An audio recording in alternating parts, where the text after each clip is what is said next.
එතනින් පෑනම් ටිකක් ගන්න. නිල් පෑන විතරයි තියෙන්නේ. කොළ පාට විතරක් මදි. ඒ දෙකක් තියන්න. නිල් පාට නේද?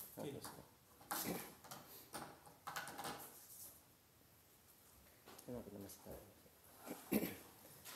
සාදු සාදු සාදු නමෝ තස් භගවතු අරහතු සම්මා සම්බුද්දස්ස නමෝ තස් භගවතු අරහතු සම්මා සම්බුද්දස්ස නමෝ තස් භගවතු අරහතු සම්මා සම්බුද්දස්ස සාදු සාදු සාදු.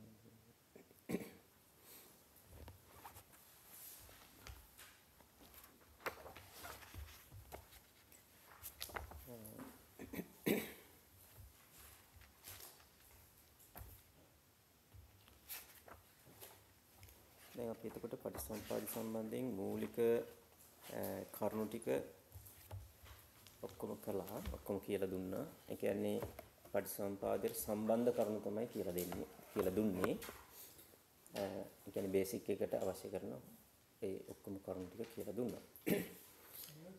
අපි දැන් මේ ඉගෙන ගන්න මොකක්ද මේ සූත්‍රය නම? මේ සූත්‍ර එකක නෙමෙයි තියෙන්නේ, සූත්‍ර කිහිපයක තියෙනවා. මේක කොටසේ විතරක් තනි සූත්‍රයක තියෙන්නේ පටිසම්පාද විභංග සූත්‍රය තමයි මූලික කරුණු ටික තියෙන්නේ. ඔය හැඳින්වීම් ටික නේ ඔය ටික මම දුන්නේ. ඒ ටික තියෙන්නේ විභංග සූත්‍රය කියන එකේ.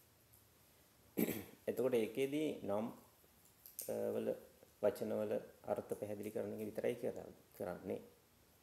මම කිව්වා ඒ ටික විතරක් දැනගත්තා කියලා කියන්නේ පටිසම්පාදේ දැනගත්තා කියන එක නෙමෙයි.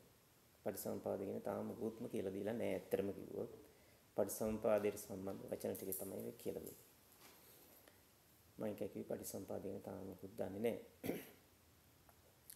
ඊළඟට දැන් ඔය කියපු කරුණු ටික සම්බන්ධයෙන් එකට ගොනු වුණාම, එකට එකතු වුණාම කෙනෙකුට මේ පටිසම්පාදයට සම්බන්ධ දේවල් ගැන විශේෂ ඥානයක් උපදිනවා සෝතාපන්න වෙනකොට. සහ ඉන් එහාට. සෝතාපන්න වීමේදී සහ ඉන් එහා සෝතාපන්න වුණාට පස්සේ දිනු කරන ශ්‍රාවකයාට උපදිනවා මේ හා සම්බන්ධයෙන් ඥාන. එතකොට ඉස්සල්ලාම සෝතාපන්න කෙනෙකුට ඇති වෙනවා මෙන්න මේ විදිහට ওই පටිසම්පාදයේ පිළිබඳ විග්‍රහ කරන්න පුළුවන් හැකියාවක් Taman තුළින් උපදිනවා. මොකද කාරණේ දැක්ක නිසා. පටිසම්පාදය කියන්නේ දකින්න තියෙන දෙයක්. හේතුන් සහ ප්‍රත්‍ය අතර සම්බන්ධතාවයක් දකින්න පුළුවන්. ඒක ඇහෙන් දකින්න බෑ. දැන් මම ඉස්සරහට කියලා දෙනුනේ ආර්ය න්‍යාය කියන එක මොකක්ද කියලා. ඒතර ආර්ය න්‍යාය සම්බන්ධයෙන් කතා කරද්දී අපිට පේනවා ඒක අපිට ඇස් වලින් දකින්න පුළුවන් උදාහරණ වලින් කතා කරන්න බෑ ඒවා. ඇස් වලින් පේන මනසින් හිතන්න පුළුවන් දේවල් ලෝකේ තියෙනවා. ඒවට ගැළපෙන්නේ නැහැ පටිසම්පාදේ කියන්නේ. ඒවා ලෞකිකයි. පටිසම්පාදේ කියලා කියන එක ලෝකෝත්තරික. පටිසම්පාදේ කියන එක ලෝකෝත්තරයි, ලෞකික නෙමෙයි. ඒ නිසා ලෞකික දේවල් වලට භෞතික වස්තුන් වලට භෞතික දේවල් වලට ඒවා ගලපන්න බෑ. නමුත් මේ ලෝකේ ඉඳලා මේ තියෙන වටපිටාවට සම්බන්ධ දේවල් ඇසුරින්ම තමයි එතෙන් එන්නක් තියෙන්නේ. මොකද දැන් ඔයගොල්ලෝ අහලා ඇති දේශනාවේ තියෙනවා ධර්මයේ උපමා කරලා පහුරකට. පහුරක් කියලා කියන්නේ ඔරුවක් වගේ එකක්. පහුර දන්නවද දන්නේ නැහැ. පහුර. ගම් වතුර කාලේට එහෙම පහුරකින් තමයි ප්‍රයෝජන ගන්න මිනිස්සු. එතකොට ධර්මයේ බුදුරජාණන් වහන්සේ පහුරකට උපමා කරනවා ගඟකින් එතර වෙන්න. ඒක ගොඩක් ගැඹුරු දේශනාවක්. උපමාව සරල නෑ පහුර ගැන දැන් තේරුණාට. බුදුරජාණන් වහන්සේ පෙන්වන්නේ පහුර කියන එක ධර්මයට. ඊළඟට පෙන්නනවා පහුර කොහොමද හදාගන්නේ කියලා. පහුර හදාගන්නේ දැන් අපිට එගොඩට නම් යන්න ඕන. පහුර හදාගන්න අපිත් මෙගොඩ නම් පහුර හදාගන්න වෙන්නේ කොහෙන්ද? අපි ඉන්න පැත්තේ ඉඳලාමනේ. කියන්නේ මේ ගොඩ ඉඳලා. ගඟින් මේ පැත්තේ නම් අපිත් ඉන්නේ. පහුර හදන්න වෙන්නේ අපි ඉන්න පැත්තේ ඉඳලා. ගඟෙන් එතර වීම තමයි එහා පැත්ත. එහා පැත්තට යන්න ඕනිකම තියෙන්නේ. යන්න පාවිච්චි කරන්නේ පහුර. පහුර තමයි ධර්මය. ඊළඟට බුදුරජාණන් වහන්සේ පෙන්නනවා මෙගොඩ ඉන්න අපි පහුර තනා ගන්න, පහුර හදා ගන්න මෙගොඩ තියෙන දේවල්ම තමයි ප්‍රයෝජනෙට ගන්න.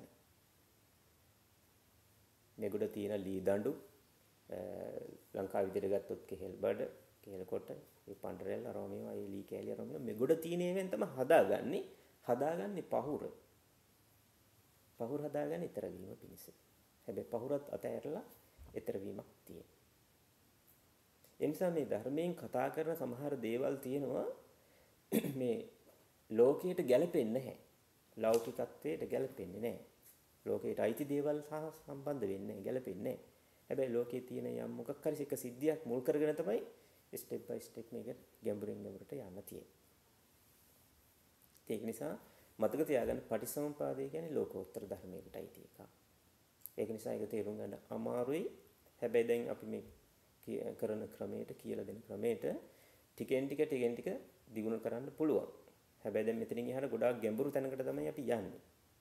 පටිසම්පාදයේදී ගොඩාක් ගැඹුරු තැනකට යනවා. ඉතින් ඒ නිසා ඒ ඉස්සෙල්ලා මේ ලොකු ගැඹුරකට යන්න කලින් මම පෙන්නනවා දේශනාවේ මෙතන තියෙනවා ඥානවත්තු කියන සූත්‍රයක මේ පටිසම්පාදයේ සම්බන්ධයෙන් නුවණින් විමසලා මම අර කියන්නේ සෝතාපන්න ඵලයටපත් වෙනකොට සම්මා දිට්ඨිය උපදින තැනදී ඒ ශ්‍රාවකයාට උපදිනවා ඥාන 44ක්. ඒකට කියනවා ඥානවත්තු සූත්‍රයේ ඒ ඥාන 44 විස්තර කරනවා. එතකොට ඒකින් අපිට තේරුම් ගන්න පුළුවන් කොහොමද මේ පටිසමුපාදය සම්බන්ධයෙන් ඒ අයට ඇති වෙන අවබෝධය. ඥානය කියලා කියන්නේ අවබෝධය වගේ එකක්. එතකොට මෙහෙමයි ඒක සඳහන් වෙන්නේ. මම දැන් එදත් මම පැහැදිලි කළා පටිසමුපාදය කියන එක අපි අවිද්‍යාව පත්‍ය සංඛාරා කියන තැනින් ඉගෙන ගත්තට සංඛාර පත්‍ය විඥාන කියලා ඉගෙන ගත්තට පටිසමුපාදය විමසන්න පටන් ගන්නෙ අපි ඉන්න තැන ඉඳලා. මම අර කියන පහුරත් අපි ඉන්න පැත්තේ ඉඳලානේ හදන්න පටන් ගන්නේ. එතකොට ධර්මයේ මේ පටිසමුපාදයේදී අපි අවිද්‍යාව මොකක්ද කියලා තාම දන්නේ තේරෙන්නේ අවිද්‍යාවක් තියෙනවා කියලා. අවිද්‍යාව ප්‍රත්‍යයෙන් සංස්කාර තියෙනවා කියන නිසා හොයන්න බෑ. මේ පේන්නේ නැත්නම් තේරෙන්නේ. හැබැයි ඒකේ පටිසමුපාදයේ මේ පැත්ත කෙලවර ගත්තාම මේ පැත්ත කෙලවර තියෙන්නේ ජාතිපච්චය ජරා මරණ. අන්තිම පීවර එකනේ. ජාතිපච්චය ජරා මරණ. එතකොට අපි ඉන්න පැත්ත තමයි ජරා මරණ තියෙන්නේ. අපිට තේරෙන්නේ ජරාවටපත් වීම මරණයටපත් වීම හා සම්බන්ධ දෙයක් තමයි අපිට දැනට අත්දකින්න පුළුවන් දෙයක්. ප්‍රත්‍යක්ෂ වෙන්නේ ප්‍රැක්ටිකලි හොයන්න පුළුවන් වෙන්නේ එතන අපිට. ජරාව සහ මරණයට සම්බන්ධ මොනවා හරි දෙයක්. එහෙනම් අන්න ඔතන ඉඳලා තමයි ආපස්සට පටිසමුපාදය විමසන්න තියෙන්නේ. තේරෙනවද මං කියන්නේ? ඒතකොට ජරා මරණ හා සම්බන්ධ මොකක් හරි කරුණක් විමසන්න තැනක් අපිට හම්බුනහම ඒක බලනවා පටිසමුපාද න්‍යායයට ගලපන්න උත්සාහ කරනවා. හැබැයි ලෝකෙට ගැලපෙන්නේ නැහැ. ඒ නිසා ලෝකෙ තුලට ගලපන්න හදුවාම අර න්‍යාය ඉගෙන ගන්න තේරෙයි ගැලපෙන්නේ නැහැ. හැබැයි පටිසමුපාද න්‍යායයට හොයන්න ඒකට නුවණින් විමසලා මහන්සි ගත්තොත් ඒ න්‍යාය හම්බ වෙනවා. මම කියන්නේ ඒක හැට හම්බෙන්නේ නැහැ, මනසට හම්බෙන්නේ නැහැ. ඒක හම්බෙන්නේ ප්‍රඥාවට. ඒ ප්‍රඥාවට මේ ආර්ය න්‍යාය මුණ ගැහුනොත් අපි ඉන්න තැන ඉඳලා ආපස්සට නුවණින් විමසන්න ඉන්න පුළුවන්. ඒ නිසා අපි විමසන්න පටන් ගන්නෙ ජාතිපච්චය ජරා මරණ කියන පියවර. ඒකෙත් ජරා මරණ තමයි හොයාගන්නේ ඉස්සෙල්ලා. ජරාව සහ මරණය කියන එක අර්ථ දැක්වීම දුන්නා මං කලින්. ඒතර මේ හා සම්බන්ධ කිසියම් හෝ කාරණයක් මතු වුනහම ඒක කුමක් ඇති කල්හිද කියලා තියෙනවා. කුමක් ඇති කල්හිද? ජාති ඇති කල්හි තමයි ජරා මරණ. ජාතිපච්චය ජරා මරණ. ඒතකොට ජරා මරණ වලට සම්බන්ධ කිසියම් කරුණක් හම්බුනහම ඒකේ ප්‍රත්‍ය හොයන්න ඕනේ. කුමක් ප්‍රත්‍යෙන්ද මේ තියෙන්නේ? එතකොට අපිට හම්බ වෙන්න ඕනේ හරියට හෙව්වොත් ජාතිපත්‍යයෙන් තමයි මේ ජරා මරණ තියෙන්නේ කියලා. හරියට පරිසම්පාදින වුණේ විමසන් ගියොත් හම්බ වෙන්න ඕන. අන්න ඊට පස්සේ ඒක හම්බුනාට පස්සේ ඊළඟ එක හොයාගන්න පුළුවන්. එතකොට අපි දැන් ජාතිය කියලා මොකක්ද කියලා දන්නවා. ඒ ජරා මරණ හොයාගෙන ගිය නිසා ජරා මරණ කුමක් ප්‍රත්‍යෙන්ද කියලා කිව්වහම ජාති ප්‍රත්‍යයෙන් තමයි ජරා මරණ තියෙන්නේ. නැත්නම් ජාතිපත්‍ය ජරා මරණ. ඒතකොට ජාතිය පිළිබඳ යම් අදහසක් අවබෝධයක් ඇති වෙනවා. ඊට පස්සේ බලනවා ಜಾතිය කුමක් ඇති කල්ලිද? එතකොට තියෙනවා භවපච්චය ಜಾති කියලා. එහෙනම් ಜಾති පිළිබඳ යම් අදහසක් තේරුම් ගත දවසට හොයන්න පුළුවන් ಜಾතිය කුමක් ඇති කල්ලිද ගත්තාම භවපච්චය ಜಾති. එහෙනම් භවයේ ප්‍රත්‍යේනුයි ಜಾතිය. එතකොට භවය කියන්නේ මොකක්ද කියලා ඔන්න වැටහීමක් ඇති වෙනවා. ඔය පියවරට තමයි අවිද්‍යාව යන කුමක්ද කියලා දකින්නේ යම් දවසක. ඒ අවිද්‍යාව කියන එක හරියට දැකපු දවසට අවිද්‍යාව කියන එක නැති වෙලා යනවා. මොකද අවිද්‍යාව කියන්නේම නොදැක්කකමමයි. සත්‍ය නොදැකීමමයි. දුක්ඛේ අඥාන. දුක්ඛ සමුදය අඥාන. එහෙම නැතිද? එතකොට මේ දුක්ඛ නිරෝධය අඥාන, දුක්ඛ නිරෝධ ගාමිනී පටිපදාය අඥාන. මේ හතර නොදැකීමම අවිද්‍යාව. මේක දැක්කට පස්සේ ඒ කාරණේ විසඳලා යනවා. ඉතින් මෙන්න මේ විදිහට නම් ඒක අපිට අල්ලගන්න බැරි නිසා තමයි බුදුරජාණන් වහන්සේ පටිච්චසමුප්පාදයේදී ජරා මරණ කියන තැන ඉඳලා විමසන්න අපිට කියලා දීලා තියෙනවා. ඒක තේරුණාද? තේරුණාද? ජරා මරණ කියන තැන ඉඳලා තමයි විමසන්න පටන් ගන්න. හරි. එතකොට දැන් මේ විදිහට නුවණින් විමසපු කෙනෙකුට කියන්නේ මේ තාම ඉගෙන ගන්න හොඳේ නුවණින් විමසනවා නෙමෙයි මේ ඉගෙන ගන්නවා තාම. ඉගෙනගෙන විතරක් නෙමෙයි මේක ප්‍රැක්ටිකලි කරලා නුවණින් විමසලා ප්‍රඥාවෙන් දැකපු කෙනෙකුට ඒ කියන්නේ සෝතාපන්න ශ්‍රාවකෙක් සහ ඉන්නහාට ඕන කෙනෙකුට මෙන්න මේ විදිහට ඥාන ඇති වෙනවා. ඒ තමයි එයාට උපදිනවා ඥානයක් පළවෙනි එක ජරා මරණේ ඥාන. ජරා මරණය පිළිබඳව ඥානයක් ඇති වෙනවා. කියන්නේ අවබෝධයක් ඇති වෙනවා ජරා මරණ කියන්නේ මෙන්න මෙහෙම එකක්. හැබැයි අපි ඉගෙනගත්තු එකකට පිටින් එකක් නෙමෙයි. ඒසම අමුතුවෙන් එකපාරට ශනිකව අවබෝධ කරගත්තු අයත් අවබෝධ කරලා තියෙන එකේ ක්‍රම. දැන් අපි ඉගෙන ගත්තනේ ජරා මරණ කියන්නේ මොකක්ද කියලා. එතකොට ඒ දේ තමයි අවබෝධ වෙන්න. ඒකට පිටින් අමුතු දෙයක් අවබෝධ කරගත්තු අයත් ලොකු ඉන්නවා. එහෙම නෙමෙයි. ඔය බුද්ධ වචනේනේ අපි ඉගෙන ගත්තේ. ඔය දේ තමයි දකින්න තියෙන්නේ. වෙන දෙයක් දකින්න දෙයක් නැහැ. සම්මා සම්බුද්ධත්වයට වෙච්ච කෙනා දකිය යුතු සියල්ල දැකලා අවසන් කරා. එතස අපිට ඒ උන්වහන්සේ සම්මා සම්බුදුරජාණන් වහන්සේ නොදකපු බලුත් දෙයක් දකින්න විදිහක් නැහැ අපිට කොහොමද? ඒ දැකපු දේ තමයි දකින්න තියෙන්නේ. එහෙනම් එයාට ඇති වෙනවා ඉස්ලාම ඥානය ජරා මරණ පිළිබඳ ඥානයක් උපදිනවා. පළවෙනි එක. දෙවෙනි එක තමයි ජරා මරණ සමුදය ඥානං. ජරා මරණ හටගන්නේ කොහොමද කියලා එයාට අවබෝධයක් ඇති වෙනවා. මේ ඥාන කොටස මම කියාගෙන යන්නේ ජරා මරණ පිළිබඳ හතරක ඥානයක් උපදින. ජාතිය පිළිබඳ හතර ආකාරයකින් ඥානය උපදිනවා. භවය පිළිබඳව හතර ආකාරයකින් ඥානය උපදිනවා. ඔහොමම තමයි 44ක අවබෝධයක් ඇති වෙන්නේ. තේරුණාද මං කියපු ටික? තේරුණානේ? හරි. එතකොට ජරා මරණ පිළිබඳ ඉස්සෙල්ලාම ඥානයක් තියෙනවා. ජරා මරණේ ඥාන. කියන්නේ ජරා මරණය කියන්නේ මොකක්ද කියන කාරණේ පිළිබඳ හොඳට අවබෝධයක් ඇති වෙනවා. පළවෙනි එක. දෙවෙනි එක තමයි ජරා මරණ සමුදය ඥාන. ජරා මරණ හටගන්නේ කොහොමද කියන කාරණේ පිළිබඳව හොඳ අවබෝධයක් ඇති වෙනවා. දෙකයි. තුන්වෙනි එක තමයි ජරා මරණ නිරෝධේ ඥාන. ජරා මරණ නිරුද්ධ වෙන්නේ කොහොමද කියලා හොඳ අවබෝධයක් ඇති වෙනවා. ඊළඟ එක තමයි ජරා මරණ නිරෝධ ගාමිනියා පටිපදාය ඥාන. ජරා මරණ නිරුද්ධ වෙන ප්‍රතිපදාව මොකක්ද? මොකක්ද ඒකට තියෙන වැඩපිළිවෙල? මොකක්ද තියෙන ප්‍රැක්ටිකල් එක කියන එක එයාට තේරෙන්න පටන් ගන්නවා. ඔක තමයි ජරා මරණ පිළිබඳව එයාට හතර ආකාරයකින් ඇති වෙන අවබෝධය. මම ජරා මරණ පිළිබඳ හතරක් කිව්වා. මම ඉතින් ඒක පාලි ලියන්න ගියොත් එහෙම ගොඩාක් ලියන්න වෙනවා. නිකන් ඕන කෙටියෙන් ලියා ගන්න පුළුවන් ඕන. මේ විදිහට තමයි මේ විමසපු කෙනෙකුට ඇති වෙන ඥානයේ ස්වභාවය කියලා. පළවෙනි එක ජරා මරණේ ඥාන. කියන්නේ ජරා මරණය මොකක්ද කියන එක ගැන අවබෝධයක් ඇති.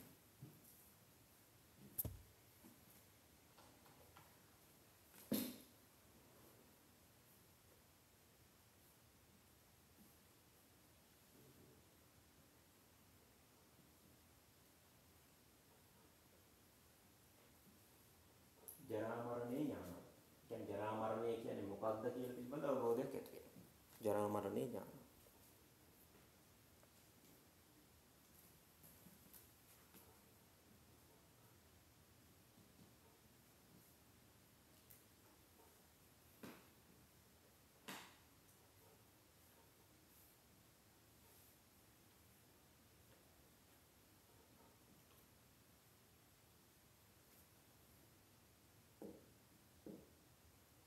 ජරා මරණේ ඥාන. ජරා මරණය පිළිබඳව අවබෝධයක් ඇති ඥානයක් උපදිනවා. ජරා මරණ සමුදය ඥාන. ජරා මරණ සමුදය කියන්නේ හට ගැනීම. ජරා මරණේ හට ගැනීම පිළිබඳව ඥානයක් උපදිනවා.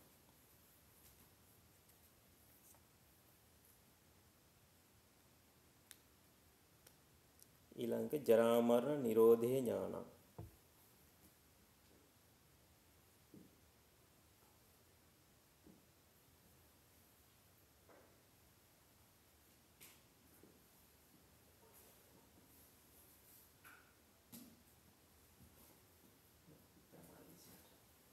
ජරා මරණ නිරෝධේ ඥාන.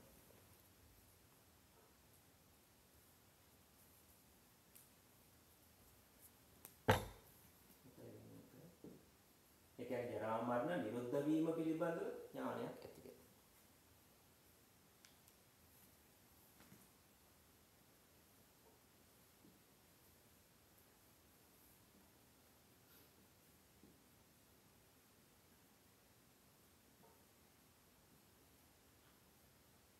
ජරා මරණ නිරෝධ ගාමිනිය.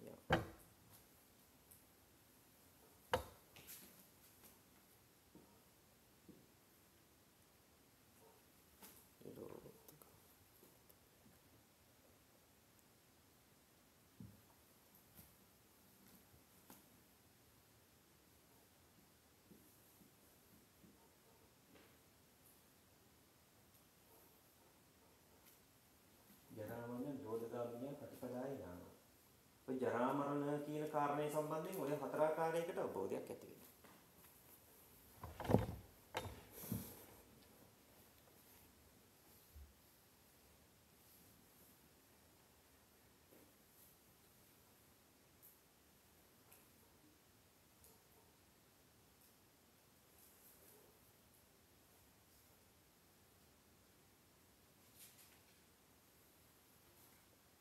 තේරුම් නැත්නම් අහන්න ඕනේ. මොකද ඉන්හාට චුට්ටක් හරි තේරුම් නැත්නම් ඉස්සරහට යන්න බෑ.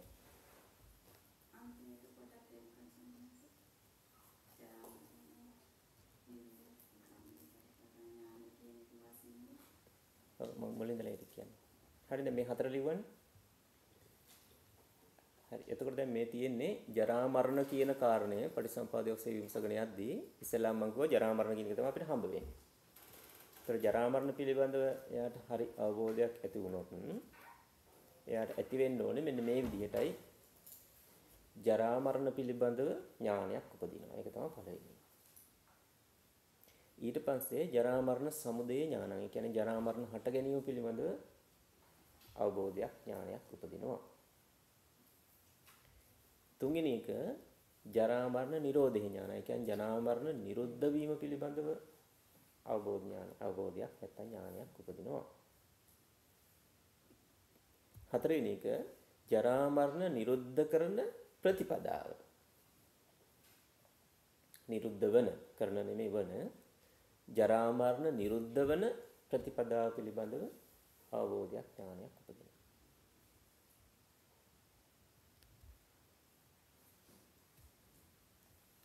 ඔය ඥානසේ දැන් එකට හම්බෙන්නේ එකටමයි හම්බෙන්නේ. ජරා මරණ පිළිබඳ හරියට නුවණින් විමසලා අවබෝධ කරගත්ත කෙනාට මේ හතරම එකපාර තමයි තියෙන්නේ. හතර වෙන වෙනම හිටින්නේ නැහැ. හතර එකපාරමයි හිටින්නේ.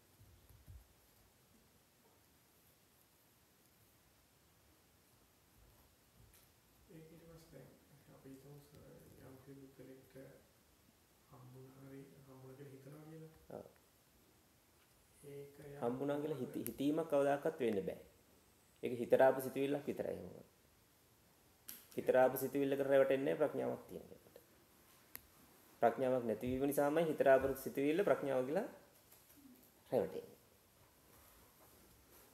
එතකොට ඒ සිතවිල්ල හරිද නැද්ද කියලා කොහොමද තමයි සිතවිල්ල වැරදි. මොකද සිතවිල්ල හරිනම් එයාට ප්‍රඥාව තියෙන කෙනෙකුට නම් ඒ වගේ සිතවිල්ලක් ඇති වෙන්නේ නැහැ කවදාවත්. මොකද එයා සිත කියන එක ඉක්මවා ගිහින් ප්‍රඥාව කියන එක එයාට තුළ පිහිටලා තියෙනවා. එතකොට ඒ කෙනෙක් රැවටෙන්නේ නැහැ.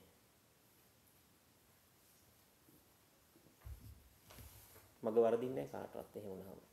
ඒකයි මේ කාරණේ හරියටම මුල ඉඳලා මෙහෙම දැනගෙන ප්‍රැක්ටිකලි ස්ටෙප් බයි ස්ටෙප් යනවා නම් කාටවත් වරදින්නේ නැහැ. පැටලෙන්නේ නැහැ. අර මේ කිසි දෙයක් දන්නේ නැතුව මොනවා හරි දෙයක් කරලා මොනවා හරි මෙඩිටේෂන් කරනවා කියලා මොන හරි විකාර කරාන් පස්සේ තමයි එක එක දේවල් අදහස් ඔළුවට එන්නේ. මේ හිතට මවලා දෙන්න පුළුවන් හැකියාව තියෙනවනේ. මම ඉදා දුවනේ මේ විඥානය කියන්නේ මායාවක්, මැජික් කාර්යයක් මවලා දෙන්න පුළුවන් ඕන දෙයක් කියලා යාට.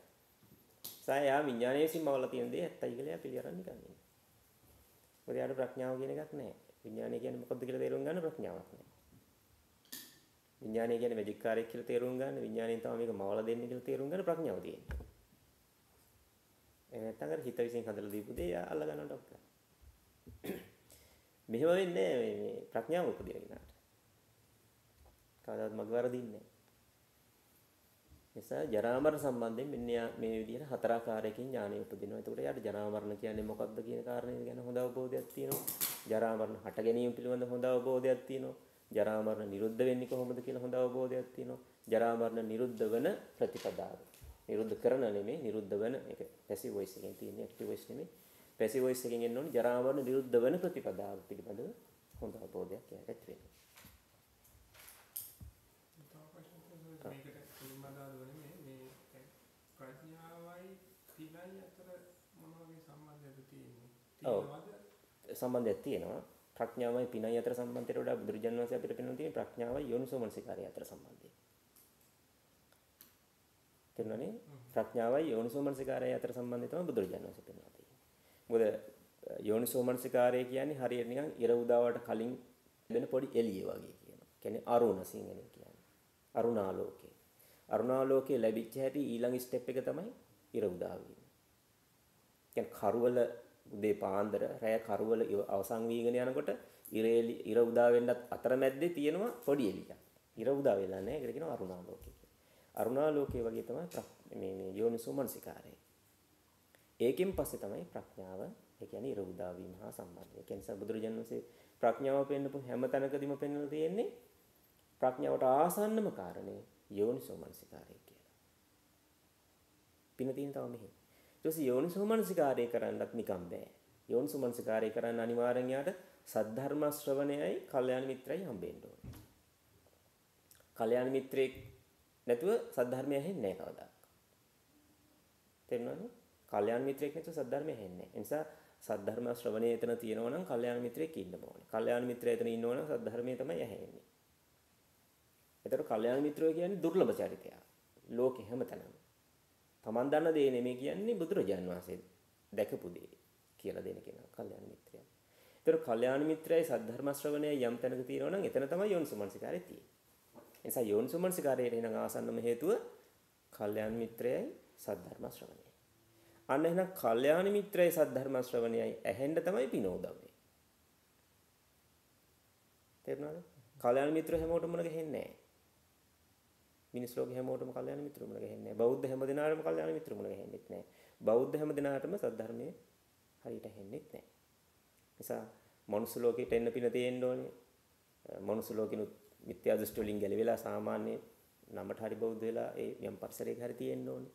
ඒතනුත් තව බේරිලා ඇවිල්ලා ඊතාමත ලොස්සකට විතරයි කල්යාණ මිත්‍රයයි සද්ධර්මයයි හම්බ වෙන්නේ. කල්යාණ මිත්‍රයයි සද්ධර්මයයි හම්බ වෙන තමයි ඒ පින ඕනේ. එනිසා පින සම්බන්ධ වෙන්නේ අන්න එතෙන්දී. අන්න කල්යාණ මිත්‍රයයි සද්ධර්මයේ ශ්‍රවණේ හම්බුණත් ඒ හැමෝටම යෝනිසෝමනසිකාරය උපදින්නේ නැහැ. එතනත් ප්‍රශ්නයක් තියෙනවා. යෝනිසෝමනසිකාරය කියන්නේ ඔටෝමැටිකලි ඇති වෙන එකක් නෙමෙයි. ඒකෙත් තමන්ගේ උත්සාහය වීර්ය කැපවීම තියෙන්න ඕනේ. ඒතර අන්නේ යෝනිසෝමනසිකාරය ඇති වෙච්ච දවසට තමයි ප්‍රඥාව උපදින්නේ. ප්‍රඥාවටයි පිනයි අතර සම්බන්ධය අනිත් එහෙම තමයි ගොඩනගෙන්නේ. හරි. ඊට පස්සේ ඔන්න දැන් පටිච්චසමුප්පාදයේ පළවෙනි කොටසක් ගැන එක අපි අපේ පැත්තේ ඉඳලා අපි බලනකොට අපිට ඇති වෙන්නේ ඉස්ලාම ජරා මරණ පිළිබඳව ඔය හතර ආකාරයකට අවබෝධ ඥානයක් ඇති වෙනවා. එහෙනම් ඊළඟට මෙයාට ජරා මරණ පිළිබඳ හරි අවබෝධයක් ඇති වුණා නම් ජරා මරණ කුමක් ඇතිකල්ලිද කියලා හම්බ වෙන්න ඉපේ. ජරා මරණ ගැන හරි අවබෝධයක් තියෙනවා නම් ජරා මරණ කුමක් ඇතිකල්ලිද කියලා හම්බ වෙන්න ඕනේ. එහෙනම් මොකක්ද යාර හම්බ වෙන්න ඕනේ ඊට පස්සේ? ජාතිය කියන්නේ මොකක්ද කියලා තේරෙන්න. එතකොට ඊළඟ ස්ටෙප් එකේදී ඒ කියන්නේ මේ ස්ටෙප් වශයෙන් කතා කළාට මේ අවබෝධය ඇති වෙනකොට එකපාර තමයි සියල්ල අවබෝධය ඇති වෙන්නේ. නමුත් අපි කතා කරන්නේ එකකට පස්සේ එකක් ගැන. එතකොට එහෙනම් මෙයාට ජාතිය පිළිබඳවත් අවබෝධයක් ඇති වෙනවා හතර ආකාරයකින්. එහෙනම් මේක දිහා බලලා කියන ජාතිය පිළිබඳ හතරාකාරයකට අවබෝධය කොහොමද ඇති වෙන්නේ?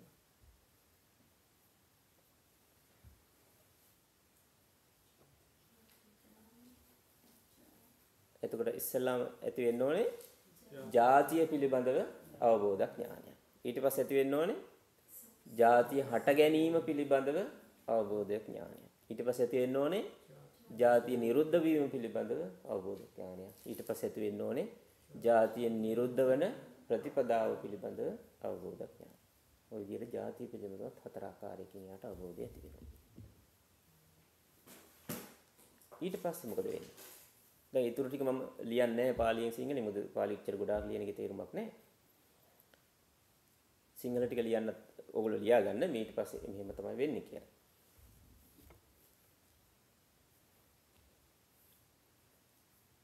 ඊට පස්සේ කොහොමද වෙන්නේ නැත්තේ? එතකොට යා දැන් ජාතිය පිළිබඳව හොඳ මේ කියන ආකාරයේ හතර ආකාරයේ හොඳ ඥානයක් ඉපදුනා නම් එයාට අනිවාර්යයෙන්ම ජාතිය කුමක් ඇති කල්ලිද කියලා හම්බ වෙන්න ඕනේ. එතකොට අනිවාර්යෙන් එයාට හම්බ වෙනවා භවය පිළිබඳව හොඳ අවබෝධයක් එයාට තියෙනවා.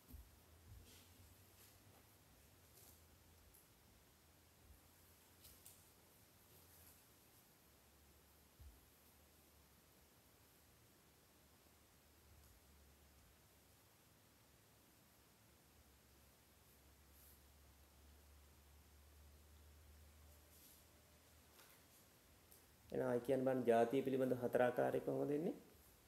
ජාතිය පිළිබඳව අවබෝධ ඥානයක් උපදිනවා. ජාතිය හට ගැනීම පිළිබඳ හොඳ අවබෝධ ඥානයක් උපදිනවා. ජාතිය නිරුද්ධ වීම පිළිබඳ හොඳ අවබෝධ ඥානයක් උපදිනවා. ජාතිය නිරුද්ධ වන ප්‍රතිපදාව පිළිබඳව අවබෝධ ඥානයක් ඇති වෙනවා.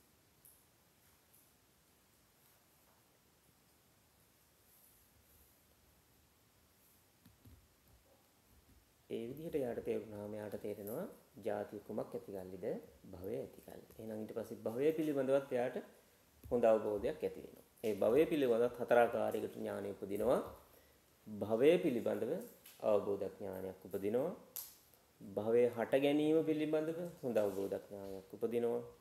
භවයේ නිරුද්ධ වීම පිළිබඳ අවබෝධ ඥානයක් උපදිනවා. භවයේ නිරුද්ධ වන ප්‍රතිපදාව පිළිබඳව හොඳ අවබෝධ ඥානයක් උපදිනවා. ඔන්න ඔය විදිහට තමයි මේ විස්තර ටික යන්නේ. ඉතින් අපි හැම එකම ලියන්න ඕනේ නැහැ මම හිතන්නේ. මොකද මේවා දැන් මෙතනින් ඉහාට තියෙන ඒවා තියෙන්නේ ලියන්න නෙවෙයි. නුවණින් විමසන්න තියෙන්නේ. ඔය ලියපු ටික මතක තියාගෙන පාඩම් කරගෙන ටික දැනගන්න. ඊට පස්සේ තියෙන්නේ මනසින් කරන්න ඕන දෙයක්. ඒතකොට මේවා පොත්වල ලියලා ඉන්නේ නැහැ ඊට පස්සේ. දැන් මෙතනින් ඉහාට මේ ස්ටෙප් හැම එකම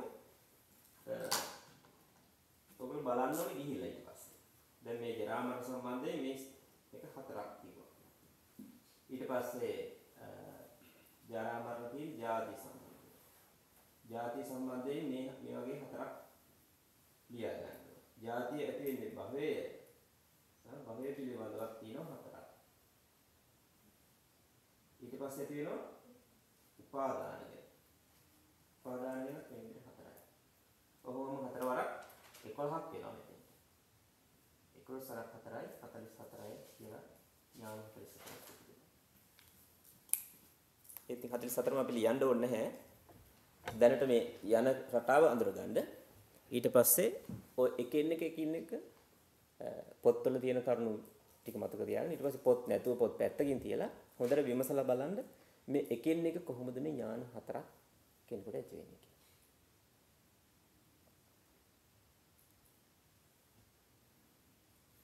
මේක තේරුණාද? විමසනවා කියලා කියන්නේ මොකක්ද එතකොට? ඔව් ඒක යෝනිසෝමනසිකාරය කියලා පාලියෙන් කියන්නේ. ඒක තාම තේරෙන්නේ නැහැ මොකද්ද කරන්න කියලා. ඉතින් දැනට අපි කරන්නේ මේක තේරුම් ගන්න මහන්සි ගන්න එක. ඒකයි මම මේක ඔක්කොම දැන් අද ලියන්න ඕනේ නැහැ. ඔයගොල්ලෝ ඊට පස්සේ එකින් එකට මෙන්න මෙහෙම සම්බන්ධයක් තියෙනවා කියලා දැනට තේරුම් ගන්න. යෝනිසෝමනසිකාරය කියන්නේ ගොඩක් අමාරු එකක්. ඒක අපි පස්සේ ඉස්සරහට කියලා දෙන්න. දැන් අර තියරි කොටසට සම්බන්ධ කර කර මේ කියලා දෙන්නේ මේ ටික තේරුම් ගන්න විතරයි. අපි සම්පූර්ණ මම සූත්‍රය කරන්නේ නැහැ. සූත්‍රයේ තියෙන කරුණු ටික විතරයි තියරි කොටස විතරයි පෙන්නන්නේ. සූත්‍රයේ වැඩිපුර කොටස තියෙන්නේ තියරි කොටසට අමතරව තියරි චුට්ටයි තියෙන්නේ. ඊටර කොටස තියෙන ප්‍රැක්ටිකල් එකේදී කරන්න තියෙන්නේ. කියන්නේ යෝනිසෝමනසිකාරයත් එක්ක කරන්න තියෙන්නේ. ඉතින් ඒ ටික කොටස දැම්ම කියලා දෙන්නේ තියරි වලට අදාළ කොටස විතරක්. මේ රටාව තේරුණාද? 44 දැන් ගන්න පුළුවන් නේද තනියෙන් හරි?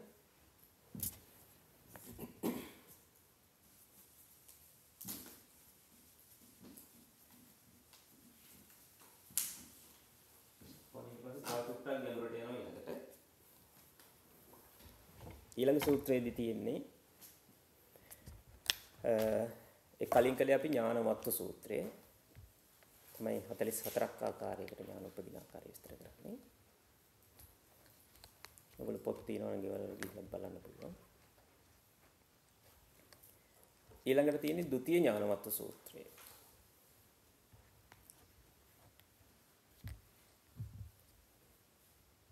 ඒක මීට වඩා පොඩ්ඩක් සංකීර්ණයි. අපිට මේ ඥාන ටික තේරුම් ගන්නවත් බෑ. ඥාන ඇති වෙන්නේ කොහොමද කියලා තේරුම් ගන්නවත් බෑ. ඒ ඥාන ඇති වෙච්ච කෙනාගේ ස්වභාවය කොහොම වෙන්න ඕනේ නේද? හැබෑවටම ඥානෙ ඇති වෙච්ච කෙනෙක්ගේ ස්වභාවය කොහොමද වෙන්නේ? තාම මේක ලියා ගන්නවා නේ, තාම ලියලා ඉවරත් නෑ, තාම මේක ඉතුරු ටික ගලපලා කරත් නෑ තාම. ඒකයි ප්‍රඥාවේ කොහොම ස්වභාවයක් තියෙන්න ඕනේ මේක අවබෝධ කරගත්තා. ඊළඟට මේ සූත්‍රයේදී විස්තර කරන්නේ පටිච්චසමුප්පාදය හා සම්බන්ධව ඥාන 77ක් ඇතිවන ආකාරය විස්තර කරනවා.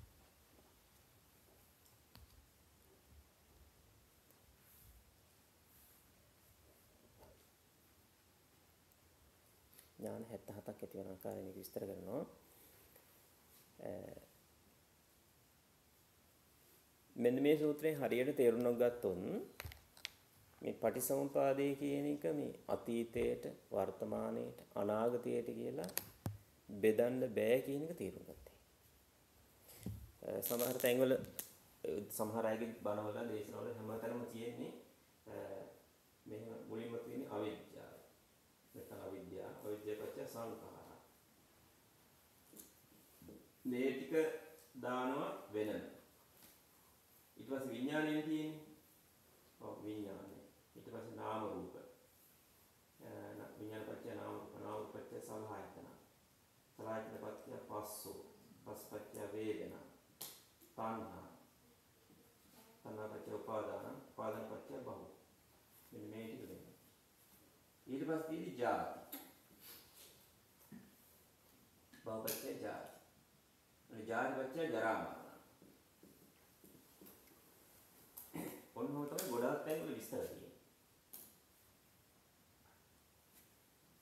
ගොඩක් පොත්වල විස්තර කරලා තියෙනවා ඔන්න ඔය විදිහට. ඒගොල්ලෝ දැන් කියන්නේ විඥානය තමයි මව කුසල බැසගත්තේ කියලා කියනවා. මේ පටිසම්පාදේ නෙමෙයි මම කියන්නේ ලෝකේ තියෙන කතා කරන දේවල් ගැන කියනවා. ඔන්න විඥානය ගලපන විදිය මේක. හරි යෝනිසෝමනසිකාරය මොකද්ද කියලා දන්නේ නැහැ. මේ විදිහට හිතන්න ඕනේ ක්‍රමයක් රටාවක් බුදුරජාණන් වහන්සේ ආර්ය න්‍යායයක් උගන්වලා තියෙනවා කියලා දන්නේ නැහැ නේ. ඒ නිසා ඒගොල්ලන් හිතන විදිහට ලෝකෙට මේක ගලපන්න හදනවා. මම කියන්නේ මේක ලෝකෝත්තර ධර්මයක් පරිසම්පාදිත තුළ විස්තර කරන්නේ. ලෝකෙට ගලපන්න බෑ. හැබැයි ඒක නොදන්න කෙනා මොකද කරන්නේ? මේක ලෝකෙට ගලපන්න හදනවා කොහොමද? මේක එකක් පරිසම්පාදයේ අංග ටික ලෝකෙට ගලපන්න හදනවා. ඒ නිසා බලනවා විඥානය තමයි මෞසර බසගන්නේ. විඥානය මෞසර බසගත්තාම නාම රූප හැදලා අස්කන්නාස ආදී හැදෙනවා. මේක සලආයතන කියලා ඒගොල්ලෝ හිතනවා. ඊට පස්සේ විඥානය පස් ස්පර්ශය තියෙනවා, වේදනාවක් තියෙනවා, තණ්හාව දැන් ඉපදිලා ඉවරයි අපි. ඊට පස්සේ තණ්හා තියෙනවා, මිනිසුන්ගේ ආසාවල් තියෙනවා, තණ්හාව තියෙනවා කියන්නේ මිනිස්සු කියන්නේ. ඒවා තියෙනවා. ඊට පස්සේ ඉතින් උපාදාන කර භවයේ සකස් කර ඉන්නවා. මොන මේ ජීවිතේ කොටස. ඊට පස්සේ මැරෙනවා. මරණයෙන් පස්සේ නායි ඉපදිනවා. ඒතකොට මේක එහෙනම් මේ කොටස නම් වර්තමානයේ වෙනෝනේ. මොන බෙදා ගන්න විදිය. මේක වර්තමානයේ වෙනවා. මේක එහෙනම් කොහෙද යන්නේ? තාම භවයේ ඉන්නේ. තාම මරුන්නේ නැහැ ඉපදෙන්නේ. නේද? තාම මරුන්නේ නැහැ. ඒ නිසා මෙතන නම් අපි ඉන්නවා. දැන් කියන්නේ ඉපදීමනේ. පරිසම්පාදනය කියන්නේ නෙමෙයි මම කියන්නේ. සාමාන්‍ය කතාව. යාද කියන්නේ ඉපදීමනේ. හරි. එහෙමනම් ඒක ඉපදෙන්න ඕනේ. ආයි ඊළඟ ජීවිතේ කොහේ හරි. එහෙනම් මේක අනාගතයට. තාම මරුන්නේ නැහැ. ඊළඟ ඉපදෙන්නේ නැහැ. ඒක අනාගතයට යනවා. එහෙනම් මේක කොහෙද යන්නේ? මේක අතීතයට.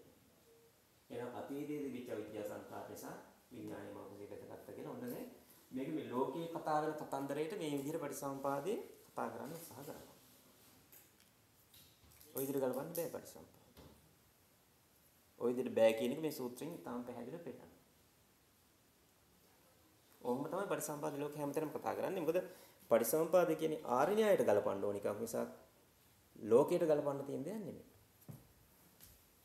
ලෝකේ හා ගැලපෙන්නේ නැහැ. මොකද මේක ලෝකෝත්තර ධර්මයක්. මේක වැරදි ඒ නිසා.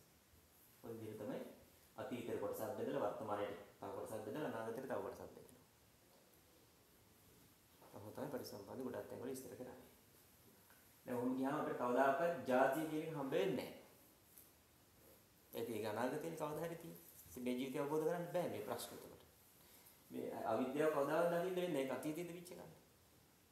කොහොමද අපි අතීතයට ගිහිල්ලා බලන්නේ? බුදුරජාණන් වහන්සේ කියන මුල් සමස්ත පටිසම්පාද සමස්ත ධර්මයේම මේ ජීවිතේම දැකිය හැකියි. මරණින් මත්තේ නෙවෙයි දකින්නේ මේ ජීවිතය තුලමයි දකින්නේ. සියල්ල. මරණයෙන් පස්සේ දකින්න කිසි දෙයක් උගන්වලා නැහැ. දැකිය යුතු යම් තාක් දී ඇද්ද ඒ මේ ජීවිතේදීම දැකිය හැකියි. අනිත් ලෝකේ ආගම් වලට වඩා වෙනස් වෙන්නේ ඒකයි. ආගම් වල තියෙන මරණයෙන් පස්සේ දේවල්. ඔක්කොම ලැබෙන්නේ මරණයෙන් පස්සේ. එක්ක දෙවියන් වහන්සේලාගෙන ගියාම පස්සේ දෙන දේවල් තියෙනවා. ඒක ස්වර්ගයට ගියාම තමයි ලැබෙන්නේ. මෙහෙදි ලැබෙන්නේ නැහැ. ලැබෙන්න නම් ටිකයි.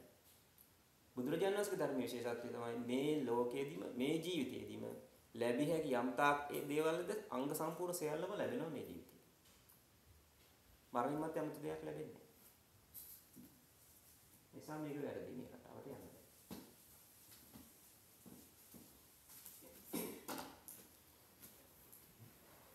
එතකොට මේක ටිකක් සංකීර්ණයි කලින් එකට ටිකක් වඩා.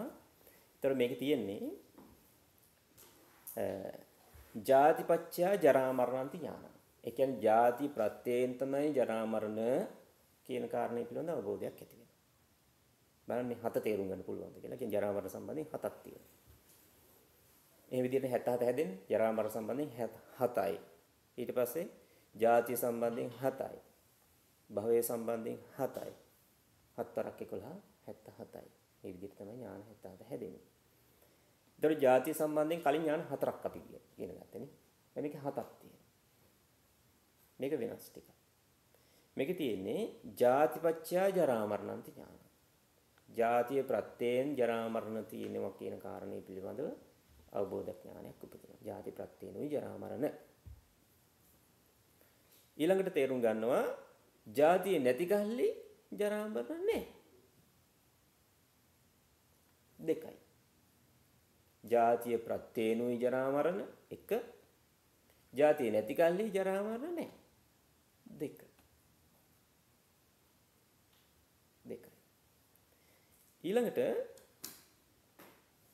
අතීත කාලෙදිත් ජාතිය ප්‍රත්‍යයෙන්මයි ජරා මරණ. අතීතයේදී ජාතිය නැති කල්ලි ජරා මරණ නැහැ. තිබුණේ නැහැ.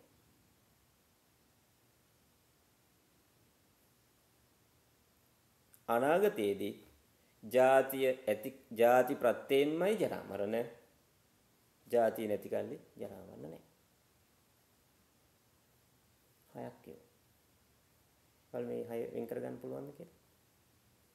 ඒතර දැන් මේ අතීත වර්තමාන අනාගත කියලා කොහොමද මෙතනදි බෙදුවේ බුදුරජාණන් වහන්සේ? අර විදිහට පටිසමු අංග ටික කෑලි කෑලි වලට කඩලා නෙවෙයි විස්තර කරලා තියෙන්නේ නේද? ඒකයි මේක දේශනාව හරියට තේරුම් ගත්ත කෙනාට එහෙම හරි වැටහීමක් ඇති වෙනවා පටිසම්පාදේ කොහොම තිබිච්ච එකක්ද කියලා. එතකොට ජාතිපච්චය ජරා මරණ කියලා අවබෝධයක් ඇති වෙනවා. ජාතිය නැති කල්ලි ජරා මරණ නැත කියන කාරණය පිළිබඳ අවබෝධයක් ඇති වෙනවා. එතකොට එහෙනම් මේ කරුණු දෙක මොකක් හා මොන කාලේ හැම සම්බන්ධ වෙන්න ඕනේ එහෙනම්? මේක එහෙනම් මේ වර්තමානයේ සම්බන්ධ සිද්ධිය තමයි මේ කියලා තියෙන්නේ. ඒක වර්තමානයේ කියලා නෑ. නමුත් ඊතුරු දෙක කියපු නිසා තේරෙනවා මේක වර්තමානයේ සම්බන්ධ කරුණක් බව. ඊළඟ කරුණු දෙකේදී කියන්නේ අතීතයේදී ජාති ප්‍රත්‍යේනුයි ජරා මරණ. අතීතයේදී ජාතිය නැති කල්ලි ජරා මරණ නැහැ. තිබුණේ නැහැ. අනාගත කාලය ගැන කියනවා අනාගතයේදී ජාති ප්‍රත්‍යේනුයි ජරා මරණ. අනාගත කාලයේදී ජාතිය නැති කල්ලි ජරා මරණ නැහැ.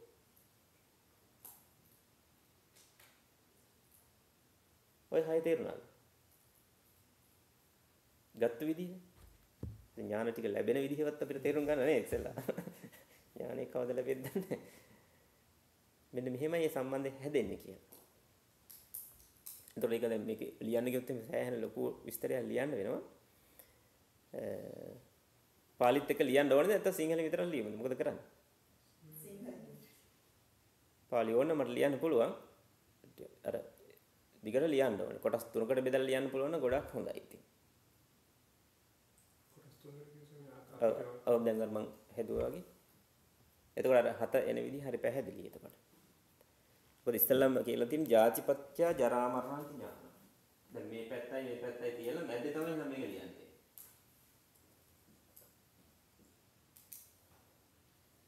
එනිසා දැනට මොකක් හරි කටසටහනක් විදිහට ලියලා අර ලොකු ෂීට් එකක් කරන් ඕගොල්ලෝ ලියා ගන්න. එතකොට ඕගොල්ලන්ට මේක තේරුම් ගන්න පුළුවන් කොහොමද මේක හැදෙන්නේ කියලා. ජාතිපත්‍ය ජරා මරණ ඥාන.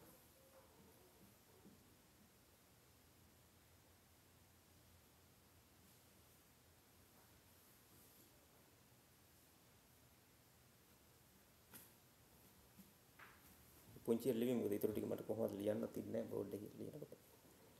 ජාතිපච්චා ජරා මරණන්ති ඥානං. ජාති ප්‍රත්‍යයෙන් ජරා මරණ වේ කියලා ඥානයක් උපදිනවා. ඒක තමයි සිංහල තේරුම. ජාති ප්‍රත්‍යයෙන් ජරා මරණ වේ කියලා ඥානයක් උපදිනවා.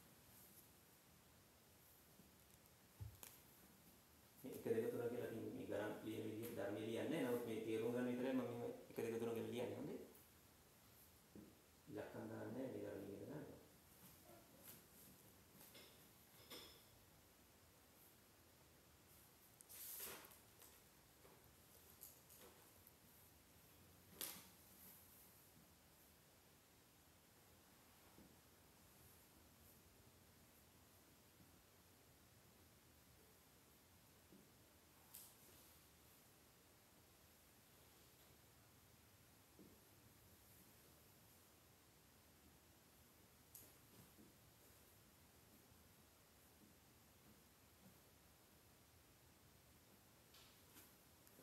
එතකොට ඊළඟ කියන්නේ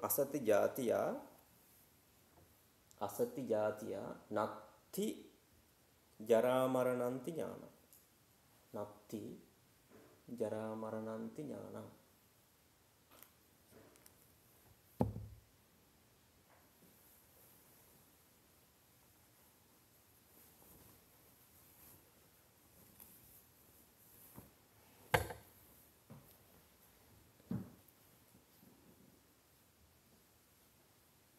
බලන්න ඔය දෙක තේරුණාද කියලා.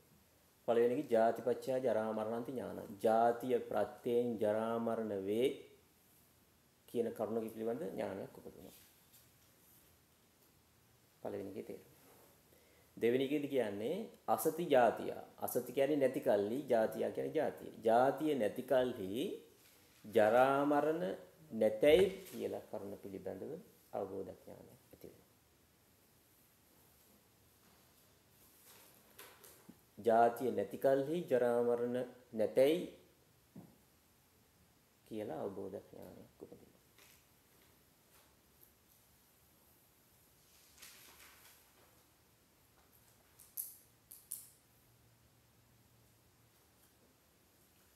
ඒකනේ සොනසේ දැන් මේ ඥානයේ ජාතිය නැති කල්හි ජරා මරණ නැති වෙනවා කියන එකයි නැති වෙනව නෙමෙයි. නැති වෙනවා කියලා ජාතිය නැති කල්හි ජරා මරණ නැතයි කියලා අවබෝධයක් ඇති වෙනවා.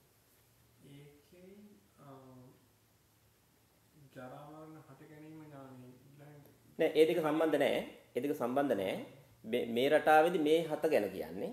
අර රටාවෙත් දැන් මේ එකටමනේ මේ සියල්ල ඇති වෙන්නේ ඥාන. බුදුරජාණන් වහන්සේ තමයි මේ කොටස් කරලා බෙදලා පෙන්නලා තියෙන්නේ. ඒතොර අර ඥාන හතර ගත්තාම 44ක් ආකාරයෙන් ගියොත් ඒ සියල්ල මෙතන තියෙනවා. මෙතන 77ක් ආකාරයෙන් ගියොත් ඒත් අර ටිකමයි තමයි තියෙන්නේ. හැබැයි ඒක 77කට බෙදලා තියෙනවා. ඒ ටිකමයි ආයෙත් බෙදලා තියෙන්නේ. අරකයි මේකයි සම්බන්ධ කරන්න බෑ අපිට. ඒ ටිකම තමයි මේ වෙනත් විදිහකට පෙන්නලා තියෙන්නේ. ඒ ටිකම.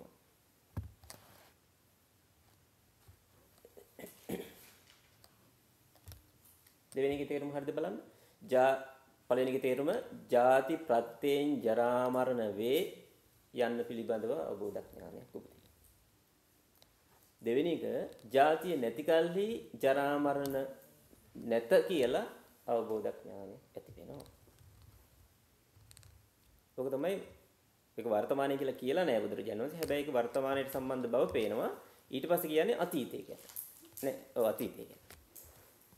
අතීතයේ තියෙන්නේ ඔය ටිකමයි. ජාතිපච්චය ජරා මරණන්ති ඥාන. ତර මේකම ලියන්න වෙනවා අතීතයට. මේක මැද කොටස ලියලා තියෙන්නේ.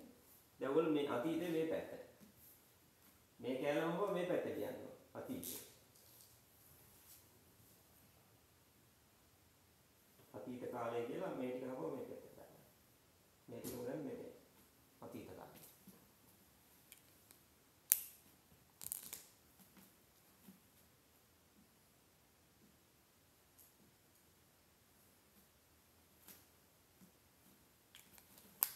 අතීත කාලෙට තියෙන්නේ ඔය විදිහමයි නේද? ජාතිපච්චය ජරා මරණ ඥාන. මේකම තමයි මෙතෙන්ට තියෙන්නේ. ඒතකොට මෙතන එන්නේ 3.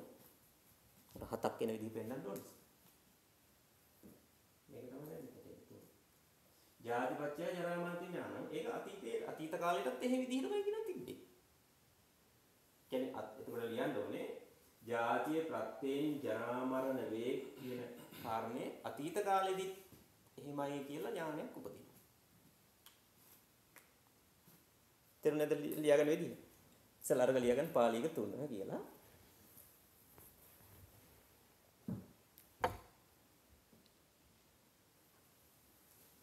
කලින් විතරට පොඩ්ඩක් සංකීර්ණයි හොඳේ.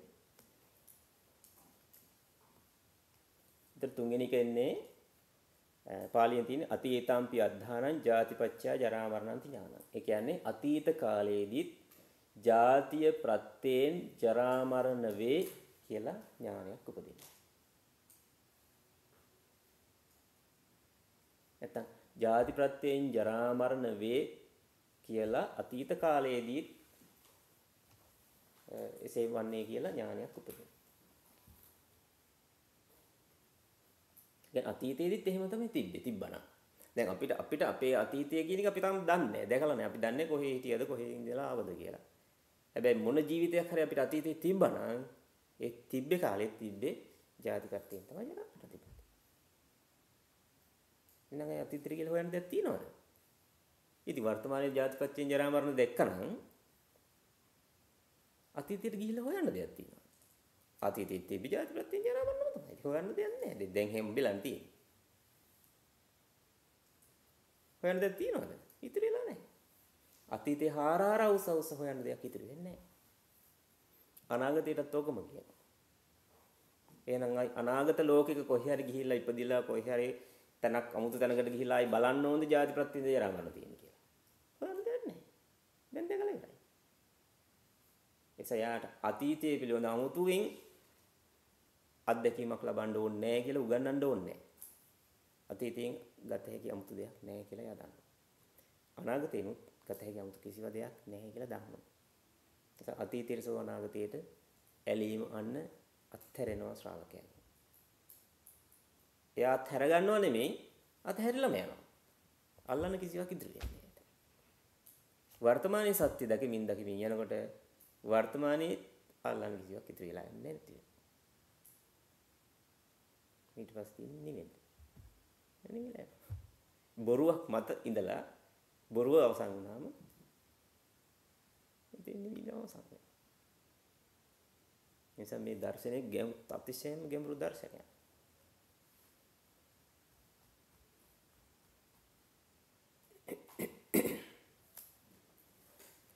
හරි එහෙනම් ඔන්න අතීත කාලයේ ජාතිපච්චය ජරා මරණ ඥාන. ඒ කියන්නේ අතීත කාලයේදීත් ජාති ප්‍රත්‍යයෙන් ජරා මරණ වේ කියලා අවබෝධ ඥානයක් උපදිනවා.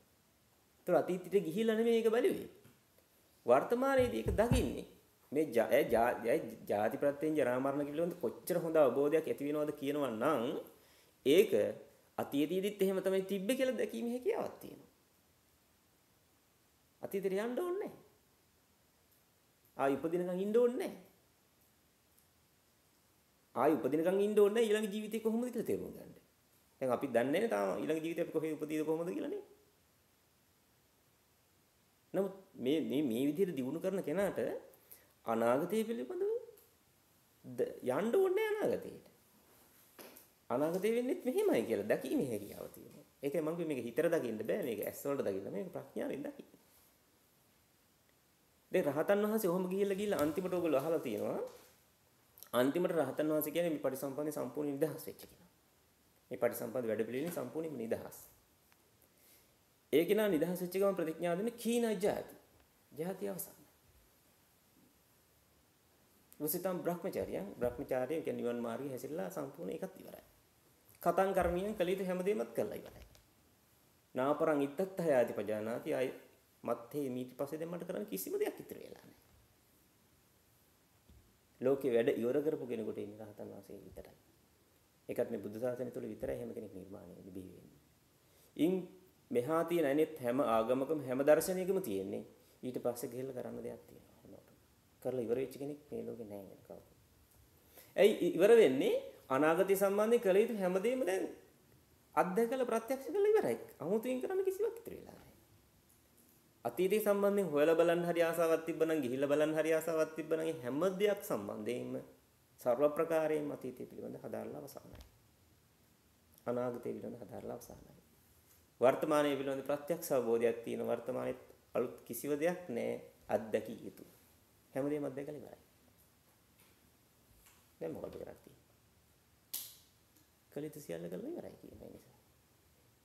ඒ නිසා රහතන් වහන්සේලා ප්‍රතිඥා දෙනවා කතං කරණිය. කලිත සියල්ල කරලා ඉවරයි. ඉතින් අන්නේ විදිහට මේ පටිසම්පාදි සම්බන්ධයෙන් තාම ගෙමුරට යන්නේ. හරි දැන්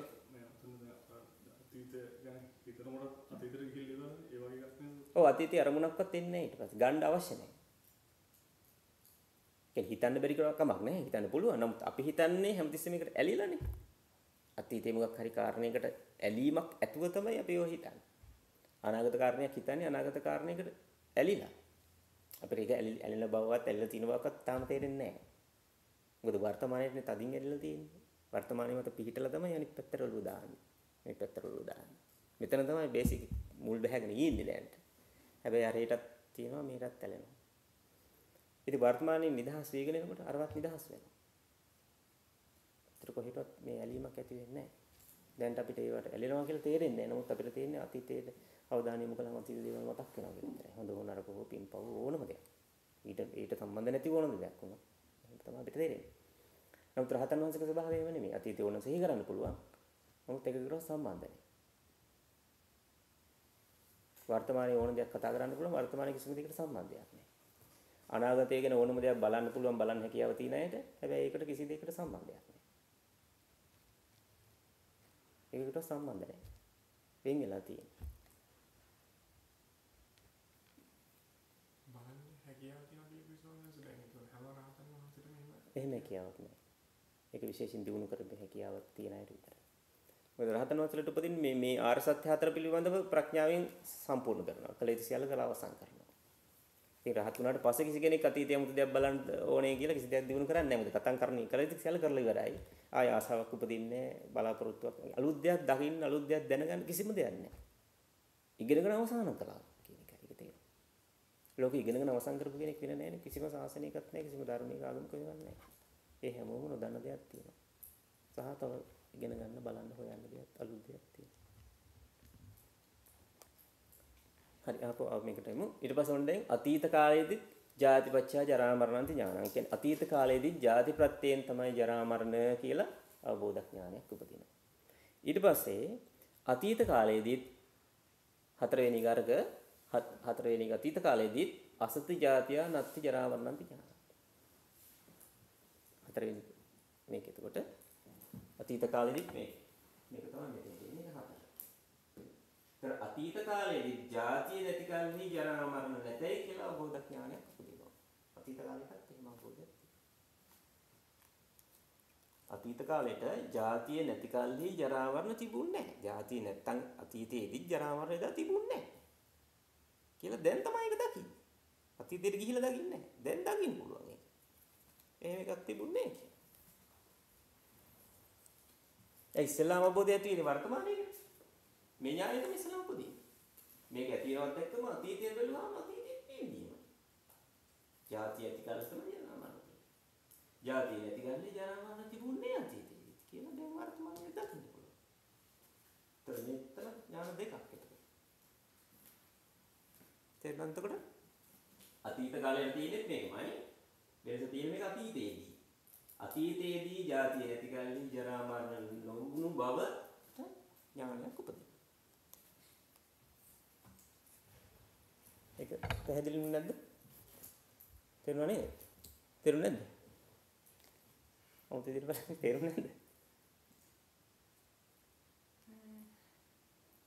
තේරුණේ තමයි ඉතරහට කොටස කරලා වැඩක් නැහැ. මොකක්ද අහන්නේ?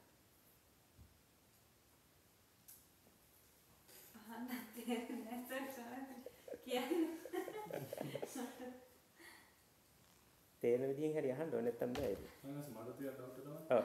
අතීතය කියලා මම හිතුවේ දැන් මම මෙහෙම කරනකොට ඒ කොමන්ට් අතීතය ඒකද කියන්නේ? ඒ ඕනම එක. ඕනම.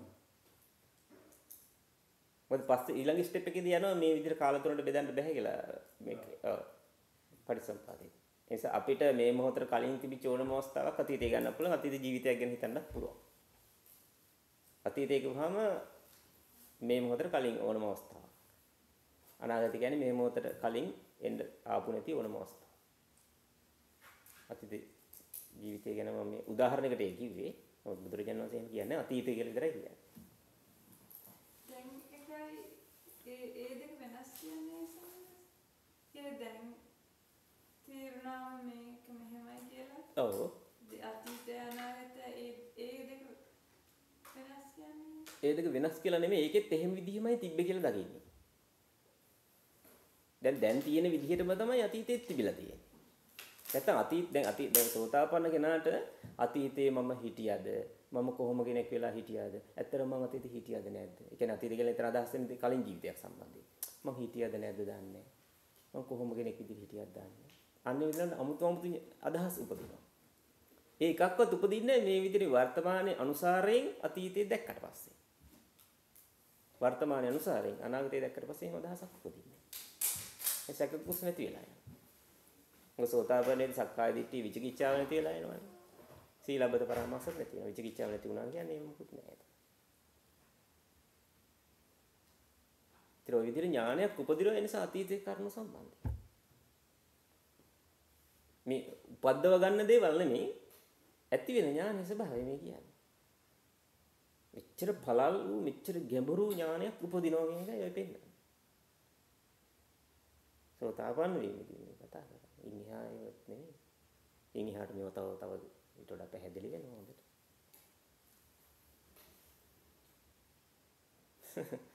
සබ්‍රේ තේරුම් ගන්න පවා අමාරු නේ ඥානෙ ටික ලියා ගන්නත් අමාරු නේ. ඒතර අතීතයේදී එයාට ජාතිය නැති කල්ලි ජරා මරණ උනේ නැහැ කියලා ඥානයක් උපදිනවා. අතීතෙ හිම තිබෙන්නේ. දැන් නෑ වගේ විතරක් නෙමෙයි අතීතෙ හිම තිබෙන්නේ. ඒතර කවුරුත් ආයි උගන්වන්න ඕනේ නෑනේ. සර්ව සම්පූර්ණ අවබෝධයක් ඇති වෙනකොට එහෙමයි. දැන් තිබ්බට දැන් කොච්චර ෂුවර් වුණාද කලින් තෝමත් දන්නේ නැහැ. කලින් වෙන විදිහට දන්නේ නැහැ. එහෙම සැකයක් උපසක් උපදීන්නේ නැහැ ධර්මයේ තුළ. ධර්මයේ තිබෙන විශිෂ්ටභාවය යන්නේ ඒකයි. සර්ව සම්පූර්ණයෙන්ම පැහැදිලි වෙනවා. පැහැදිලි වෙන හැම තැනක්ම. ඉතුරු වෙන්නේ නැහැ මොකක්වත් සැකයක් උපස් කිසිම තැනක්. ප්‍රඥාවට අහු නොවෙච්ච කිසිම තැනක් ඉතුරු වෙන්නේ නැහැ. එසා අතීත කාලේට මේ හිතනවා නෙමෙයි එහෙම අවබෝධයක් උපදිනවා. මෙහෙමයි කියන්නේ. ඒක කරන්න දෙයක් නැහැ. ඉතින් අකමැති වුණත් අවබෝධයක් උපදිනවා. අවබෝධය තියෙන කෙනාට.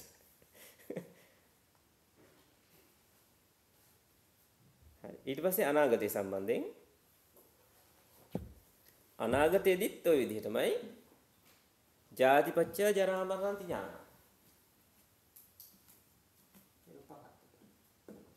මේකමයි මෙතේ.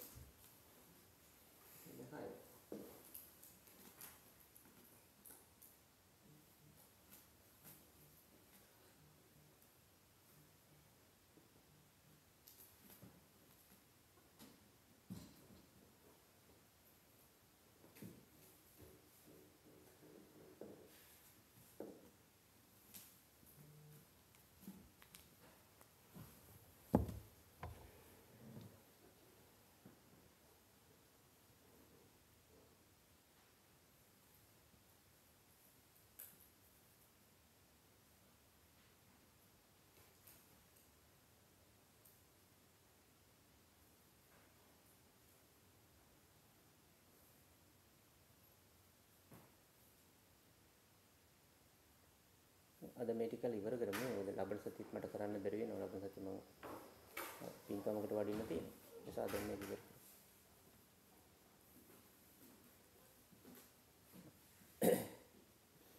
ඒතකොට අනාගතය සම්බන්ධයෙන් මෙහෙමයි ඒක ලියන්නේ.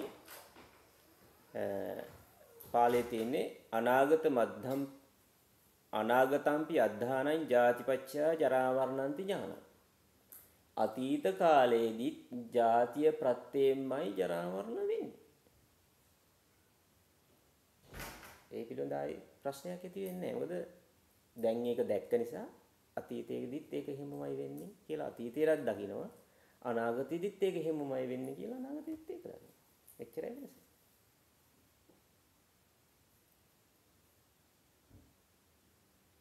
එතකොට ඒක ලියාගන්න සිංහලෙන් මෙහෙමයි.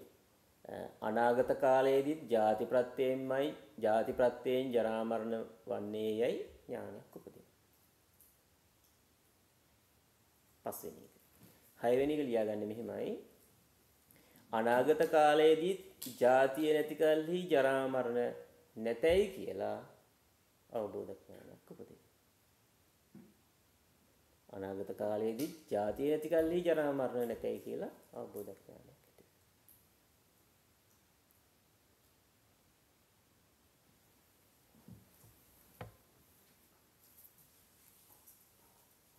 හයනේ නිරවුල්ව ලියා ගන්න ඕනේ හයේදී. ඔය හය නිරවුල්ව ලියා ගන්න ඕනේ.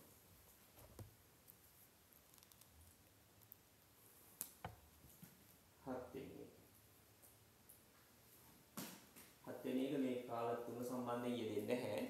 මොකද දැන් තමයි මේ කාරණේ තේරුම් ගන්න එක වර්තමානයේදී. ඒ කර්ම දකින්නවත් එක්කම අතීතය ගැන අනාගතය ගැන අවබෝධයක් ඇති වෙනවා. එතනම ඥාන 6කට බෙදෙනවා. දැන් දකින සිද්ධිය මේක අතීතයට අනාගතයට දැක්ක හැටිය ඥාන 6ක් වෙලා. ඥාන 6ක් වෙලා.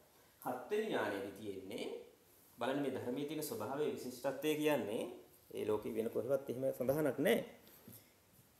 මේ දැන් මේ කාරණේ මේ හය ආකාරයකින් ඥානයක් උපදිනවානේ. දැන් වර්තමානය ගැන තේරෙනවා, අනාගතයත් තේරෙනවා, අතීතයත් තේරෙනවා. මේ දැකපු ධම්ම ස්වභාවය ඒකට තමයි ධම්මට්ඨිත ඥානය කියලා. මේ විදිහට මේ හය ආකාරයකින්ම දකින ස්වභාවය. හය ආකාර ඥාන. මේ ඥාන හයක් නේද? හය ආකාර වූ ඥානයට කියනවා මේ ධම්මට්ඨිත ඥානය කියලා. මේ ධම්මට්ඨිත ඥානයත් කය ධම්මං, වය ධම්මං, විරාග ධම්මං, නිරෝධ ධම්මං ඥාන. මේ ඇති වෙච්ච ඥානය, මේ ධම්මට්ඨිත ඥානය කියන එකත් ෂේ වෙලා යන එක. ඒකත් ඉවර වෙනවා. වය ධම්මං එකත් නැති වෙලා යනවා. විරාග ධම්මං එකත් ඇලෙන්නේ නැහැ. ඒ ඇති වෙච්ච ඥානයට බව ඇලෙන්නේ නැහැ කියලා ඥානයක් උපදිනවා.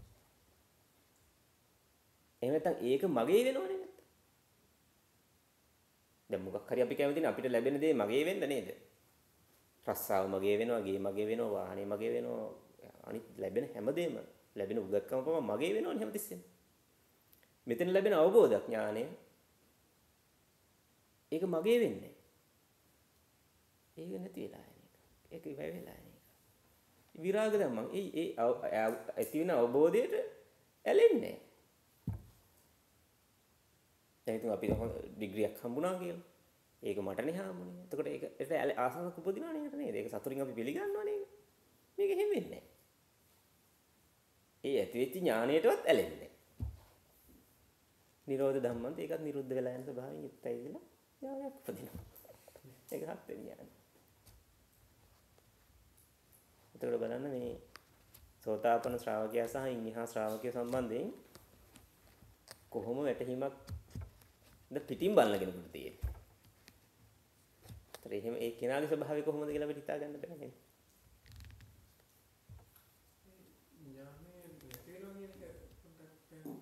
ඒ කියන්නේ ඒ ඥානයට පවා අයිතිකාරයෙක් නෑ. ඥානය කියන එක අයිති ප්‍රඥා මේ ඥානය කියන්නේ මෙතන මේ අවබෝධ ඥානය ඇති වෙන්නේ ප්‍රඥාවෙන් මේ සියල්ල දකින්නේ. ඒ ප්‍රඥාව අයිති වෙන්නේ ධර්මයට. තමන් තුළ ඇතිවෙච්ච 아무තු දෙයක් නැහැ. තමන්ට කියලා ගොඩනගාගත්තු 아무තු දෙයක් නැහැ මෙතන. සත්‍ය දැකීමක් තියෙනවා. සත්‍ය දැකීමත් එක්ක ඥානයක් උපදිනවා. ඒ ඥානය අයිති ප්‍රඥාවට. සීල සමාධි ප්‍රඥා මේ ඔක්කොම ධර්මයේ තියෙන්නේ. ධර්මයටයි දෙයක් ඒක.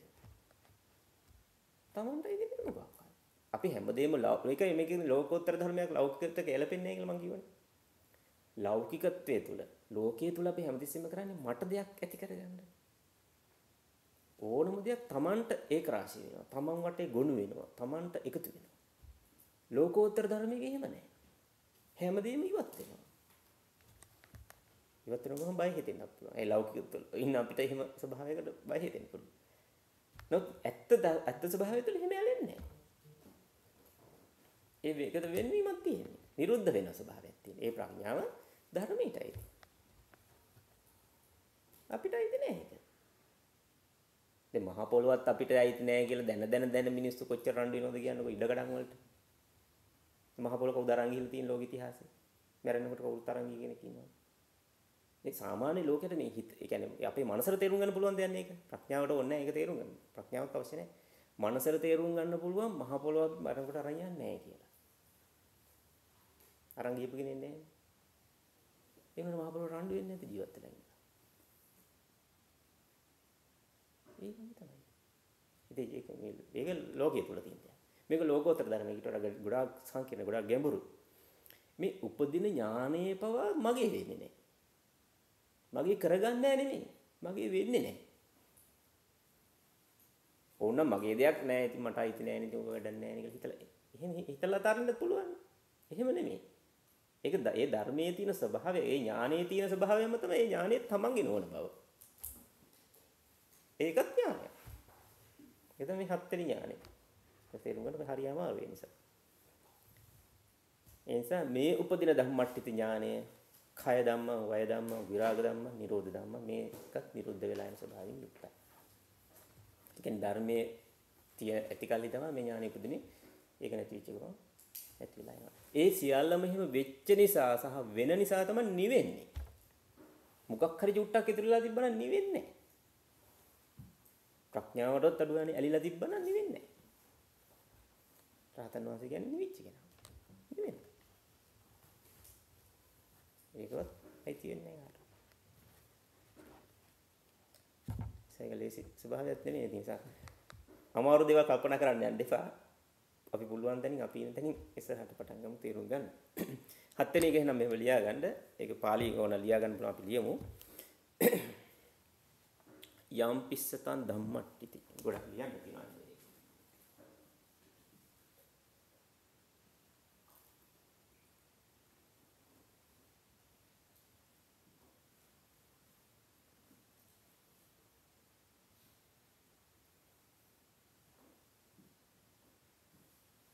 යම් පිස්සතං ධම්මට්ඨිති ඥානං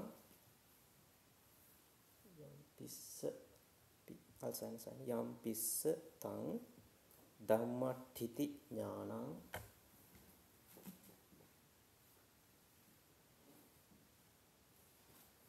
යම් පිස්සතං ධම්මට්ඨිති ඥානං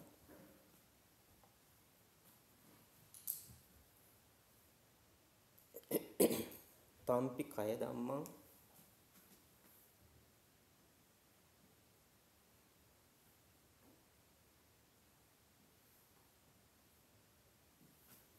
තම්පි කය ධම්මං වය ධම්මං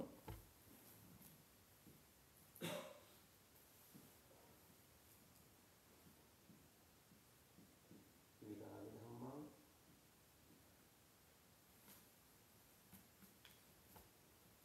තම්පි කය ධම්මං වය ධම්මං විරාග ධම්මං නිරෝධ ධම්මන්ති.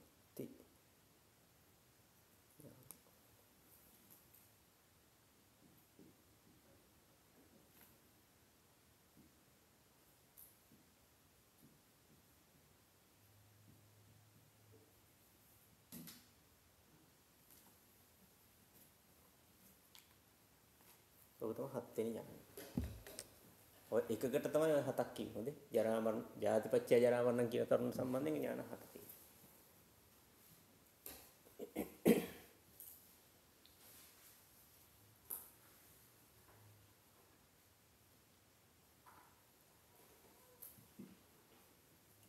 එතකොට මෙහෙමයි තියෙන්නේ පාලි ටික ලියාගත්තා නම් යම් පිස්සතං ධම්මට්ඨිති ඥානං තම්පි කය ධම්මං වය ධම්මං විරාග ධම්මං නිරෝධ ධම්මන්ති ඥානං. තමයි හත් වෙනි. ඒ කියන්නේ යම් පිස්ස යම් පි යම් අපි අස්ස පද තුනක් තියෙනවා. යම් අපි අස්ස. ඒ කියන්නේ යම් ඒ අස්ස කියලා කියන මෙතන කෙනා කියලා. මෙතන කෙනෙකුට නෙමෙයි ඥානෙ උපදින්නේ. ඒ ඇති වෙන කෙනාට තං ඒ ධම්මට්ඨිති ඥාන. ඒ ඇති වෙච්ච ධම්මට්ඨිති ඥානය ඒක ඔය හය ආකාරය ඇති වෙච්ච ඥානයට කියන්නේ ධම්මට්ඨිති ඥානය කියලා. ඔය හය ආකාරයකින් ඇති වෙච්ච ධම්මට්ඨිති ඥානය තම්පි එයද ඒ කියන්නේ ඒ ධම්මට්ටි ඇති වෙච්ච ධම්මට්ඨිති ඥානය අන්න ඒකත් තම්පි කියන්නේ එයද ඒකත් කය ධම්මා ෂේ වෙලා යනවා.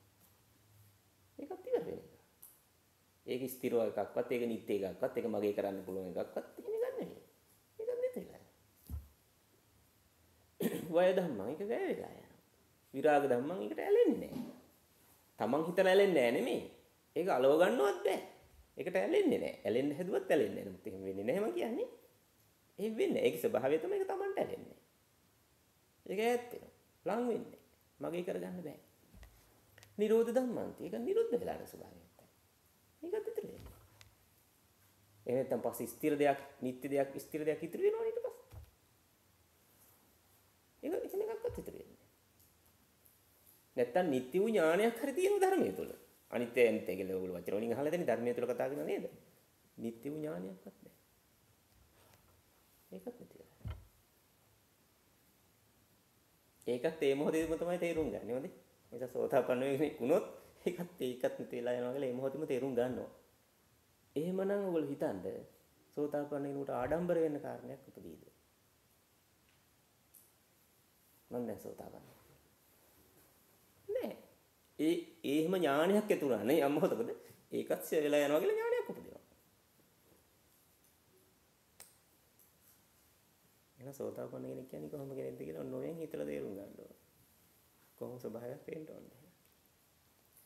සෝතාපන්න සයින්‍ය ශ්‍රාවකයන් ස්වභාවය. සිංහලෙන් මේක ලියා ගන්න එහෙනම්. කොහොමද කියන්නේ?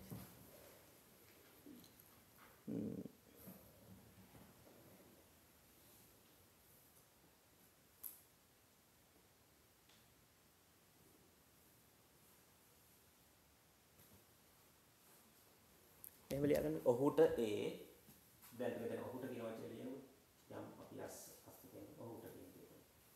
නැත්නම් ඒ කෙනාට කියන්නේ. මේ ඥානය ඇති වෙච්ච මේ කෙනාට ඔහුට නැත්නම් ඒ කෙනාට ඒ ධම්මට්ටි ඥානය තංගින්නේ ඒ ධම්මට්ටි ඥානය ඔහුට නෙවෙයි ඔහුට ඇති වුණ ඒ ධම්මට්ටි ඥානය එහෙම ලියන්න. ඔහුට ඇති වුණ ඒ ධම්මට්ටි ඥානය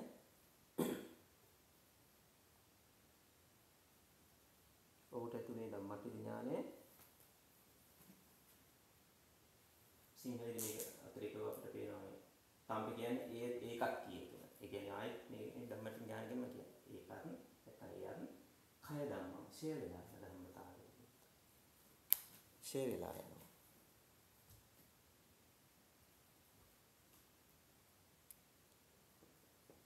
ඊට පස්සේ වැය වෙලා යනවා. වය ධම්මං කියන ඒවට සිංහල වචන නැහැ. ඉතින් තියෙන විදිහට තමයි ලියන්න වෙන්නේ. කය ධම්මං කය කියලා කියන්නේ ෂේ වෙනවා කියන්නේ. වය ධම්මං කියන්නේ වැය වෙලා යනවා කියන්නේ. ඉවර වෙනවා කියන තේරුම කියන්නේ. විරාග ධම්මං කියන්නේ ඒකට ඇලෙන්නේ. ඒ ඥානයේ ස්වභාවයම තමයි ඒ ඥානෙට ඇලෙන්න බෑ. ඒ ඥානයක් ඉපදුනා කියලා Tamanට බෑ ඥානෙට ඇලෙන්න ගිහිල්ලා. ඒ ඥානය හැල Tamanට ඇලෙන්නේ නැහැ. යන්නේ එහෙම ස්වභාවයක් තියෙන දෙයකට කියනවා විරාග ධම්මං කියලා. දැන් මේ වගේ දෙයක් තියෙනවා මේක ඇහෙලා මෙහෙට ඇලෙන්නෙත් නැහැ මට කියලා මේකට ඇලෙන්නත් බෑ. ඒතර මේකේ ලක්ෂණය තියෙන්නේ ඒකයි. නිසා මේ ඇති වෙච්ච දෙයකේ ලක්ෂණය තමයි විරාග ධම්මං කියන්නේ. මේකට කාටවත් ඇලෙන්නත් බෑ ඒක මට අලව ගන්නත් බෑ. ඒ ඇති වෙන එකකින් ආඩම්බරයක් කියන නිසා ගන්න විදිහක් නෑ. ඒක සෝතාපන්න කෙනෙක් ආඩම්බර නොවි ඉන්නව නෙමෙයි ආඩම්බර වෙන්න ක්‍රමයක් හැදෙන්නේ. කය ධම්ම වය ධම්ම කියන්නේ වැය වෙලා යනවා විරාග ධම්ම කියන්නේ නොයැලෙන ස්වභාවයෙන් යුක්ත වෙනවා. නිරෝධ ධම්ම කියන්නේ නිරෝධ වෙන ධර්මතාවයෙන් යුක්තයි ඒක. මේ ධර්මටි ඥානයට නිරෝධ වෙන ස්වභාවයෙන් යුක්තයි කියලා ඥානයක් උපදිනවා.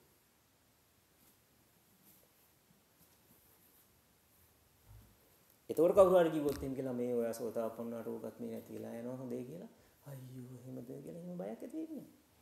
දන්නවා. උපදින ඥානය නිරුද්ධ වෙන ස්වභාවයෙන් යුක්තයි.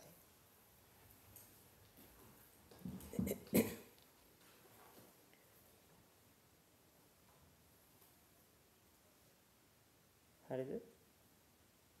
ඔය ජාතිපච්චය ජරා මරණ කියන කාරණේ සම්බන්ධයෙන් ඥාන 7 තමයි විස්තර කරන්නේ. අපි බලමු දැන් ඊළඟට යන්න පුළුවන්ද කියලා. අනිත් ටික ලියන්න ඕනේ නැහැ. ඒ නිදහස් වෙලාවක අරගෙන ඕවා ලියලා වෙනම බලලා ඔළුවට ගන්න මේ අදහස. දැන් ප්‍රැක්ටිකල් දීලා තියෙනවා. ඒක හෝම්වර්ක් දීලා තියෙනවා. මාස ගානකට ඇති වෙන්න නිසා මම නෑ කියලා වැඩ නැත්තේ නෑ. වැඩ තියෙනවා. මාස ගානක නිවාඩුවකට ඕන දෙනවා දෙකන්නේ. ඊට පස්සේ ඔන්න බලමු. ජාතිපච්චය ජරා මරණ කියන කාරණේ සම්බන්ධයෙන් 7ක් තිබ්බේ. ඊළඟ කාරණේ මොකද්ද? භවපච්චය ජාති. එහෙනම් අපි බලමු භවපච්චය ජාති කොහොමද එන්නේ කියලා. එහෙනම් යාර ඉස්සෙල්ලාම වර්තමානයේ යාර තේරෙනවා භවපච්චය ජාති කියලා ඥානයක් උපදිනවා. භවපච්චය ජාති කියලා. කියන්නේ භවයේ ප්‍රත්‍යයෙන් තමයි ජාතිය තියෙන්නේ කියලා ඥානය උපදිනවා. ඊට පස්සේ භවයේ නැති කල්ලි ජාතිය නැහැ කියලා අවබෝධ ඥානයක් උපදිනවා. භවයේ නැති කල්ලි ජාතිය නැහැ කියලා. දෙකයි. ඊට පස්සේ ඥාන තේරෙනවා මේ භවයේ නැති කල්ලි අතීතයේදී ජාතිය තිබුණේ නැහැ. භවයේ නැති කල්ලි අතීතයේදී ජාතිය තිබුණේ නැහැ. දැන් ඉස්සලාම ඇති භවයේ ඇති කල්ලි ජාතිය වේ කිය. අතීතයේදී භවයේ ඇති කල්ලි ජාතිය. මේකේ දිනනවා අතීතයේදී ජාතිය නැති කල්ලි භවයේ නැති කල්ලි ජාතිය තිබුණේ නැහැ. ඊට පස්සේ අනාගත කාලෙදිත් එයාට තේරෙනවා මේ අනාගතයේදී භවපච්චයෙන් තමයි ජාතිය තිබුණේ. තියෙන්නේ අනාගත කාලේ. අනාගත කාලෙත් භවයේ ප්‍රත්‍යයෙන්මයි ජාතිය තියෙන්නේ. අනාගත කාලේ භවයේ නැති කල්ලි ජාතිය නැහැ. අනාගත කාලෙත් භවයේ නැති කල්ලි ජාතිය නැහැ. ඒතර භවපච්චය ජාති කියන එකට හය ආකාරයේ ඥානයක් උපදිනවා. ඒක එයාගේ ධම්මට්ඨිති ඥානය. මේ ධම්මට්ඨිති ඥානයත් එයාට තේරෙනවා මේකත් හය ධම්මං වය ධම්මං විරාග ධම්මං නිරෝධ ධම්මං. ඒක හත් වෙනි ඥානය. එතකොට එහෙනම් භවපච්චය ජාති කියන එක සම්බන්ධයෙන් ඥාන හතක්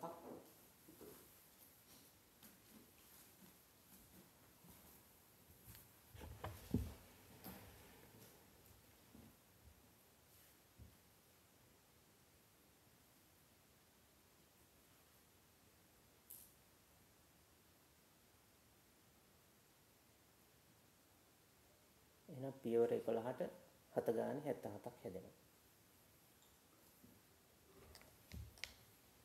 ඒක තේරුම් ගන්න පුළුවන් දෙන 77 හැදෙන විදිහට එතකොට.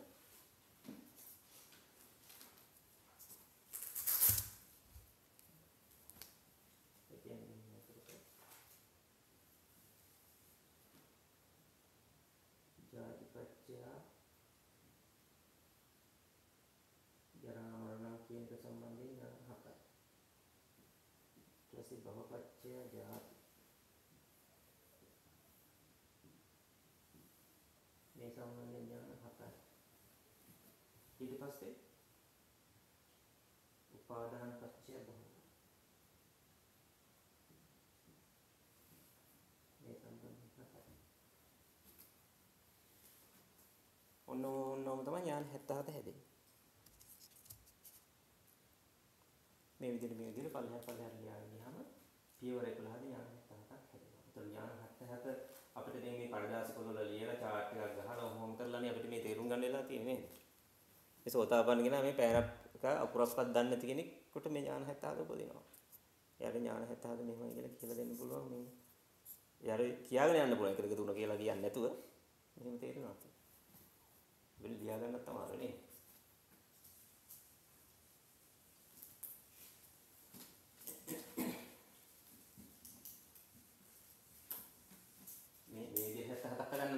ගණන් ගැන පොඩි දැනුමක් හරි තියෙන්න බෑ නේ.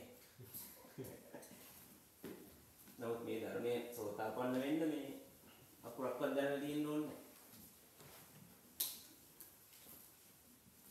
ගණන් නෙමෙයි අකුරක්වත් දැනගෙන තියෙන්න අවශ්‍ය නැහැ. තේරුම් ගන්න කොච්චර දෙයක් අපිට ඕනේ නේ. ලොකු කල්පනා ශක්තියක් ඕනේ මේක තේරුම් ගන්න. හරි ඊට පස්සේ තියෙන්නේ එතන ඥාන 77ක් තියෙනවා. ද්විතීය ඥානවත්තු සූත්‍රය. අපි ඊළඟටත් කළම ඉවර කරමු. ඊට පස්සේ ඔයාලට හොම්වර්ක් කරගන්න තියෙනවා. ඊළඟට තියෙන්නේ ආර්ය න්‍යාය. ඒ කියන්නේ තියෙනවා ඕනනම් නතුම්හ සූත්‍රයේදී බලන්න පුළුවන්. නතුම්හ. නතුම්හ.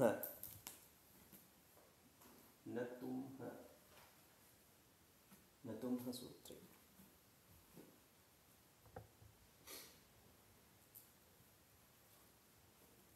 නතුම්හ න කියන්නේ නෑ කියන එකත් තුම්හ කියන්නේ ඔබගේ. තමාගේ නෝනා කියන එක. නතුම්හ සූත්‍රය.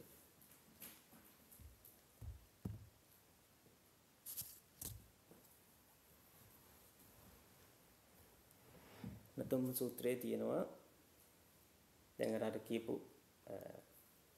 පටිසම්පාදේ විස්තර ටික ආර්ය ශ්‍රාවකේ තේරුම් ගන්නේ කොහොමද කියලා. නිකන් ශ්‍රාවකෙක් නෙමෙයි ආර්ය ශ්‍රාවකෙක්. දර ආර්ය ශ්‍රාවකෙක් පටිසම්පාදේ මෙන්න මෙහෙමයි විමසන්නේ කියලා බුදුරජාණන් වහන්සේ පෙන්වලා දෙනවා එයා විමසන විදිය. එසා ඉස්ලාම තේරුම් ගන්න මෙහෙම. මං කිව්වා පටිසම්පාදයේ මේක ගැලපෙන්නේ මොකේටද? ලෝකයටද? ලෝකෝත්තර ධර්මයක්ද? ඉස්සෙල්ලා තේරුම් ගමු. පටිසම්පාදය කියන්නේ ලෝකයකට අයිති ධර්මයක්ද? ලෝකෝත්තර ධර්මයක්ද? ලෝකෝත්තර ධර්මයක්. ලෝකෝත්තර ධර්මයක් නිසා මේ පටිසම්පාදයේ ලෞකික දේවල් වලට මේ ලෝකයේ තුල තියෙන දේවල් වලට ගැලපෙන්නේ නැහැ. ඒ නිසා තමයි බුදුරජාණන් වහන්සේ මේක ගලපලා බලන්න න්‍යායක් දුන්නේ. තියරි එකක් දීලා තියෙන්නේ. මේ තියරි එකට තමයි ගැලපෙන්නේ මේක. අපිට බැලුමට ගැලපෙනවා පේන්නේ නැහැ. නමුත් ගැලපෙන්නේ මේකට තමයි. ගලපන්න ඕනෙත් මේකට තමයි. එතකොට බුදුරජාණන් වහන්සේ පෙන්වලා දෙනවා මේ ශ්‍රුතවත් ආර්ය ශ්‍රාවකෙක්. ඒ කියන්නේ බුදුරජාණන් වහන්සේගේ ධර්මයේ පිළිබඳව මේ හොඳ අවබෝධ ඥානයක් තියෙන කෙනෙක්. නිකම්ම බණ අහපු කෙනෙක්වත්, නිකම්ම සිල් රකින්න කෙනෙක්වත්, නිකම්ම භාවනා කරන කෙනෙක්වත්, නිකම්ම බෞද්ධ වෙච්ච කෙනෙක් ගැන නෙමෙයි මේ කියන්නේ. ඊට වඩා දියුණු මට්ටමකට ආපු කෙනෙක්. ඒ ආර්ය ශ්‍රාවකයා පටිසම්පාදයේ මෙන්න මේ විදිහටයි කියන යෝනිසෝ මනසිකාරය කළ යුත්තේ. දැන් අතට පිට යෝනිසෝ මනසිකාරය කියන්නේ කොයි වගේ එකක්ද කියලා අදහසකුත් මේකෙන් ගන්න පුළුවන්. හරිද? මෙහෙමයි සූත්‍රේ තියෙන්නේ. මම සූත්‍රය ඔක්කොම කරන්නේ ඒකේ තීරි කොටස විතරයි කියලා දෙන්නේ. මෙහෙම. తత్రకෝ භික්කවේ සුතවා ආර්ය ශ්‍රාවකෝ. පින්වත් මහණෙනි මෙහි ශ්‍රුතවත් ආර්ය ශ්‍රාවකයා. එතකොට සුතවත් ආර්ය ශ්‍රාවකයා කියන්නේ සාමාන්‍ය කෙනෙක් නෙමෙයි කියලා විතරක් තේරුම් ගන්න. සුතවත් ආර්ය ශ්‍රාවකයා කියන්නේ කවුද කියලා තේරුම් ගන්නවට වඩා ලේසි සාමාන්‍ය කෙනෙක් නෙමෙයි කියලා තේරුම් ගන්න. පටිච්චසමුප්පාදං චේව සාදුකං යෝනිසෝ මනසකරණති. ඒ කියන්නේ ස්වභාවය තමයි පටිච්චසමුප්පාදං චේව. ඒ කියන්නේ පටිච්චසමුප්පාදයම කියත අවධාරණයෙන් කරලා තියෙනවා. අවධාරණය කිරීමක් තියෙනවා. පටිච්චසමුප්පාදයම සාදුකම් කියන්නේ මනාකොට නැත්නම් හොඳින් යෝනිසෝ මනසකරෝති යෝනිසෝ මනසිකාරය කරයි. එහෙනම් සුතවතර ශ්‍රාවකයාගේ එක ලක්ෂණයක් හොයාගන්න පුළුවන් අපිට. කොහොමද හොයාගන්නේ? සුතවතර ශ්‍රාවකයෙක් නම් එයා මොකද්ද කරන්නේ? පටිච්චසමුප්පාදයේම මනාකොට යෝනිසෝ මනසිකාරය කරනවා. එතකොට එනම් පටිච්චසමුප්පාදේ නැත් තේරෙනවා. පටිච්චසමුප්පාදයේ කියන යෝනිසෝ මනසිකාරය කරන ආර්ය ශ්‍රාවකයාගේ ස්වභාවය කොහොමද කියලා තේරෙනවා. කොහොමද සුතවත් ආර්ය ශ්‍රාවකයා පටිච්චසමුප්පාදයේ මනාකොට යෝනිසෝ මනසිකාරය කරන්නේ? මේ තියෙනවා. ඉමස්මින් සති ඉදං හෝති. ඉමස්ස උප්පාදා ඉදං උප්පජ්ජති. ඉමස්මින් අසති ඉදං නහෝති. ඉමස්ස නිරෝධා ඉදං නිරුද්ධති. ඔන්නෝම තමයි කියනවා සුතවත් ආර්ය ශ්‍රාවකයා පටිච්චසමුප්පාදයේ යෝනිසෝ මනසිකාරය කරන්නේ. කියන්නේ නෝනින් විමසන. එනිසා ඔයගොල්ලෝ මාතෘකාව ලියා ගන්න සිංහලෙන් නතුම සූත්‍රයේ තියෙන මේක. සුතවත් ආර්ය ශ්‍රාවකෙක්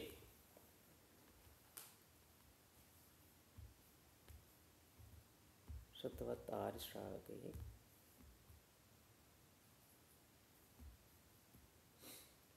පටිච්ච සමුප්පාදයම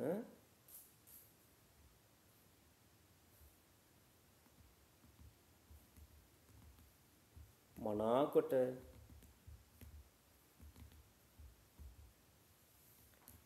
නුවණින් විමසන්නේ මෙසේය.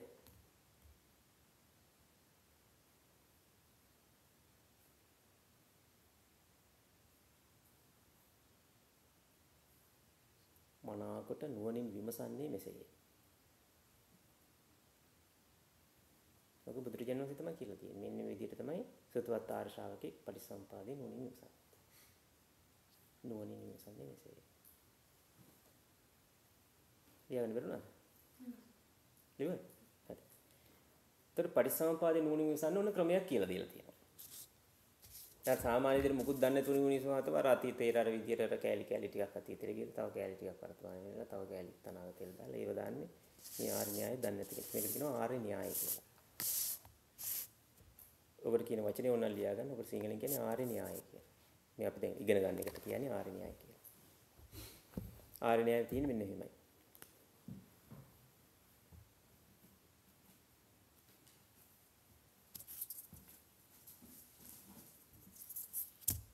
මේකට කියන්නේ ආර්ය න්‍යාය. සිංහලෙන් වචනයක් කියලා. ආර්ය න්‍යාය.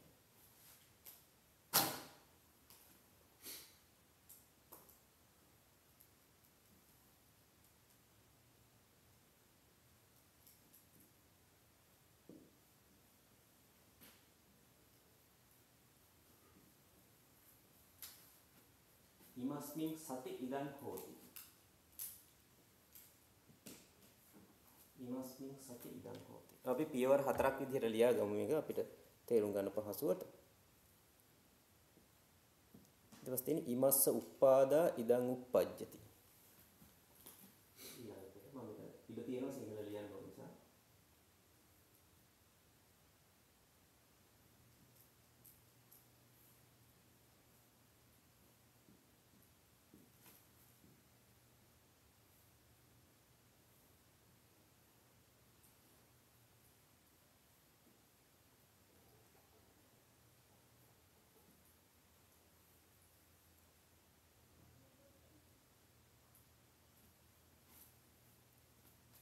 ඉමස්ස උප්පාදා ඉදන් උප්පජ්ජති.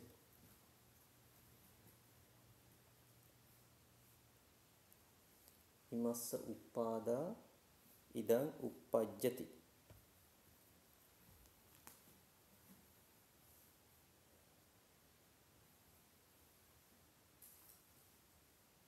ඉමස්මින් අසති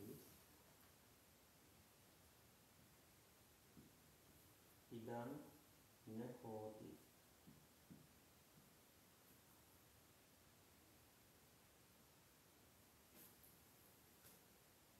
ඉමස්මින් අසති ඉදන් නොහෝති.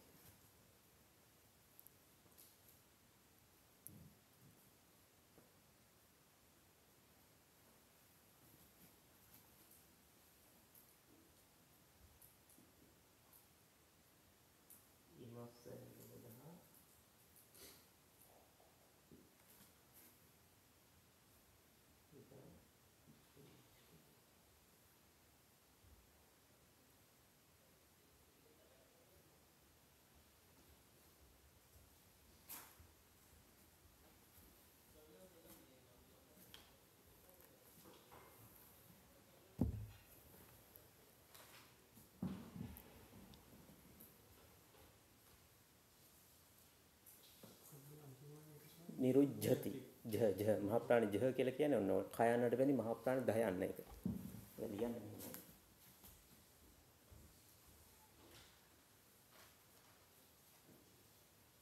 මේක කයන්නේ මෙතෙන්ට ඇවිල්ලා මහ ප්‍රාණ 10 යන්න. කොහොම තියෙන්නේ? ඒ කයන්නයි 10 යන්න එකට බැඳෙනවා. මේ 10 යන තමයි මෙතෙන් බැඳෙන්නේ. ඔකයි තියෙන්නේ අපර.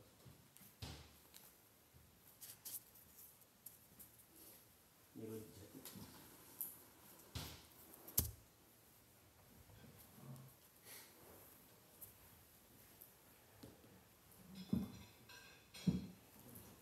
දැන් ඔන්නෝගේ සිංහල තේරුම අපි ලියා ගන්න ඕනේ. මොකද ඕක දන්නේ නැත්නම් කොහොමද පටිසම්පාදේ තේරුම් ගන්න බැහැ. මේ ආර්ය න්‍යාය තේරුම් ගත්ත කෙනෙක් විතරයි කවදා හරි පටිසම්පාදේ තේරුම් ගන්න.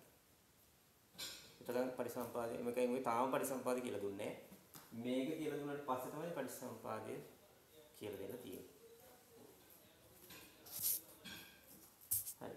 ඒතකොට දැන් මේකේ තේරුම ලියා ගන්න. මේ පියවර 4ක් කිව්වට මේකේ තේරුම මේක ලියා ගන්න. He must mean male. He must mean කියන්නේ male.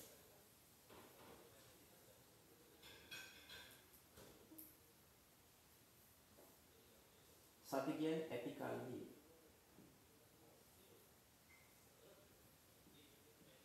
මේ ඇති කල්හි ඉදන් කියන්නේ මේ. හෝති කියන්නේ රේ.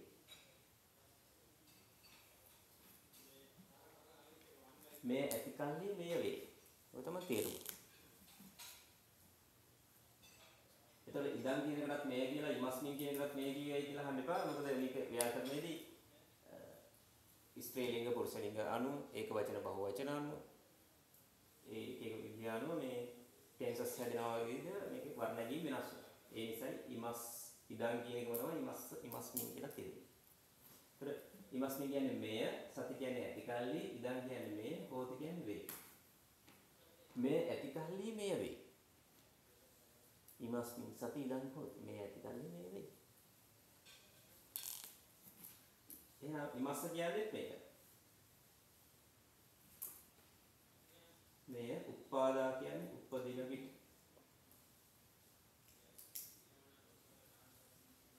ඉමස්ස උපාදා මේ උපදින විට මේ උපදී. උපජ්ජති කියන්නේ උපදී.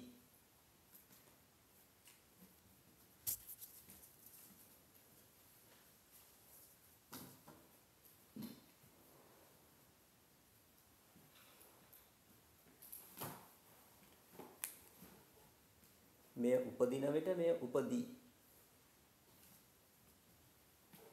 ඉමස්මින් කියන්නේ මේ. අසති කියන්නේ නැති කල්ලි. සති කියන්නේ ඇති කල්ලි. සති කියන පදේ විරුද්ධ පදේ අසති නැති කල්ලි. ඉදන් කියන්නේ න කියන්නේ නොවේ කියන අදහස.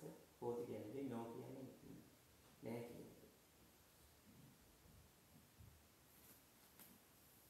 පාලියෙන් න කියන්නේ සිංහලෙන් නොයන්නට. මේ නැති කල්ලි මේ නැති කල්ලි මේ නොවේ.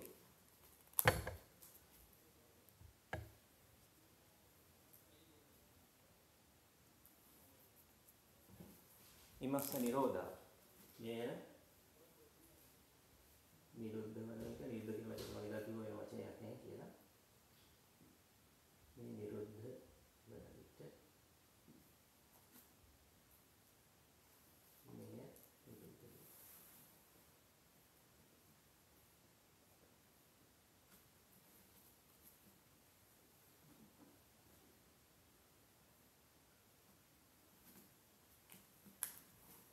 නහරිනේ.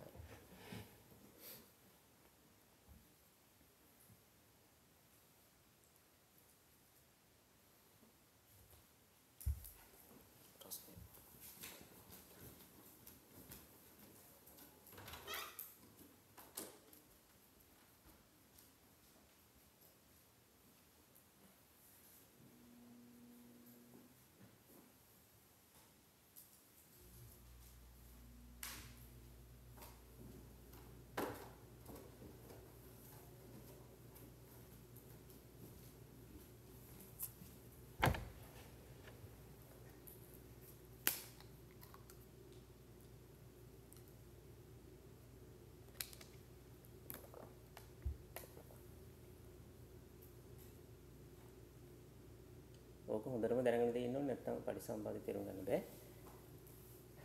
හරි දැන් බලමු පාලියෙන් ඉමස්මින් සති ඉදං හෝති. ඉමස්ස උපාදා ඉදං uppajjati. ඉමස්මින් අසති ඉදං න හෝති. ඉමස්ස නිරෝධා ඉදං නිරුජ්ජති.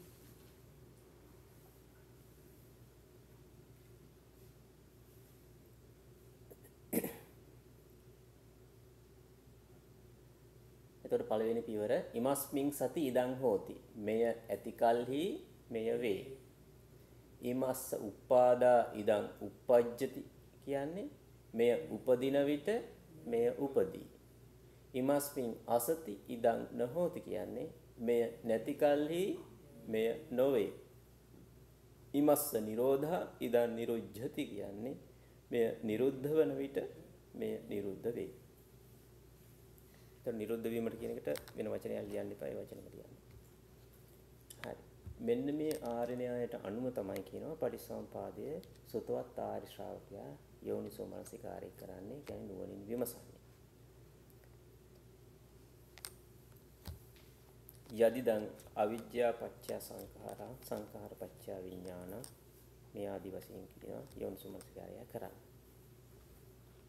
දැන් බලමු ඔබ පටිසම්පාදයට සම්බන්ධ කරලා කියන්නේ කොහොමද කියලා. දැන් ඒකෙන් තමයි දැන් පටිසම්පාදය වෙන්නේ එතකොට තමයි. දැන් මේක හරියටම ලියාගත්තා මේක හොඳට ඉඩ ඇතුව පැහැදිලිව ලියා ගන්න ඕන. ලියාගත්තට පස්සේ තමයි ඒක කියන්නේ. දැන් පළවෙනි පියවර එතකොට අපි පටිසම්පාදයේදී අපි විමසන්න පටන් ගන්නේ ජාතිපත්‍ය ජරා මරණ.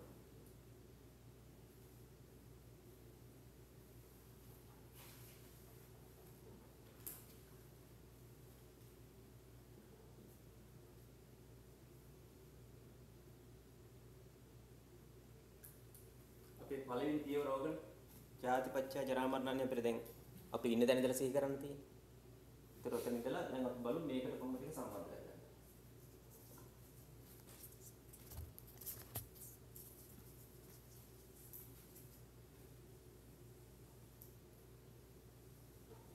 මොනවද සම්බන්ධ කරන්නේ? ඔය මේ කියන දෙයට තමයි මේව ඇතුළත් වෙන්නේ.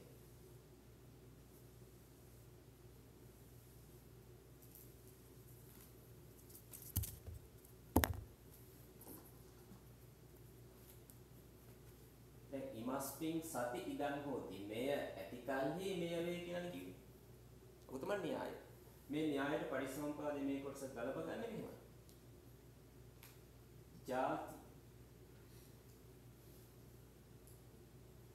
ජාති ඇතිකල්හි ජරා මරණ.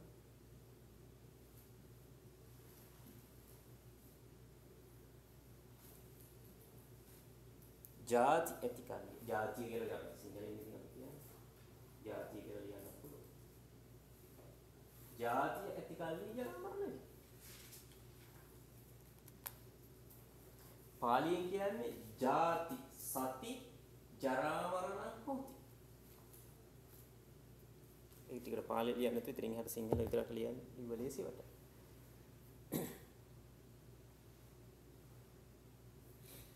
ජාතිය ඇතිකල්හි ජරා මරණ වේ.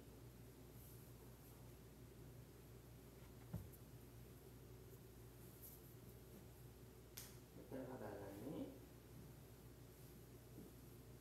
ජාතිය උපදින විට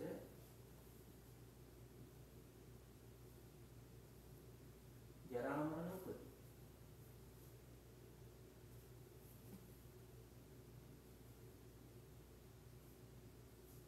ජාතිය නැති කල්හි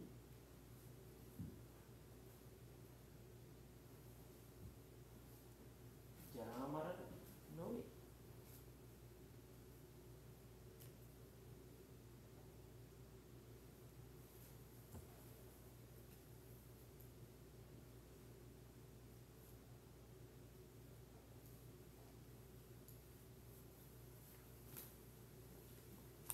ඕනම තමයි ජාතිපත්‍ය ජරා මරණ කියන එක ආර්ය න්‍යාය ගලපන. මෙන්න මේ පියවරට ආර්ය න්‍යාය ගලපන්නේ අපිට.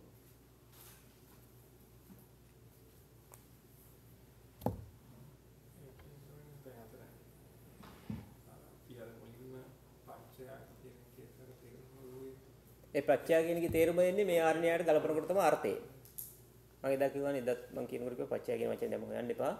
පච්චය කියන වචනේ සිංහලෙන් තියෙන ප්‍රත්‍ය. ප්‍රත්‍යයෙන් කියන එක අදහස මොකක්ද? මේ ආර්ය න්‍යායට ගලපුවාම තමයි ප්‍රත්‍ය කියන එකට අර්ථය එන්නේ. ඒකයි මම කිව්වේ එදත් මේ ඩික්ෂනරි පෙළලා ඒවට උත්තර හොයන්න බෑ.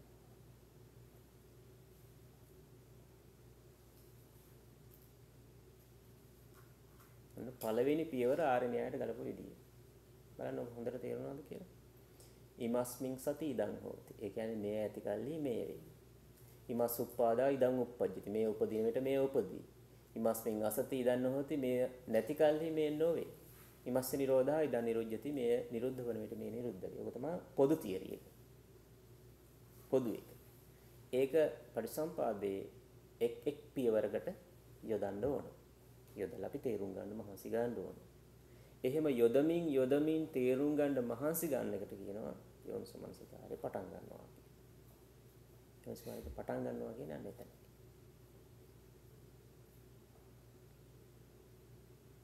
මොකද අපිට එහෙම දැන් ගලපන්න ගියාම ගලපෙන්නේ නැහැ කියලා හොඳට තේරෙයි ස්ටාර්ට් යනකොට.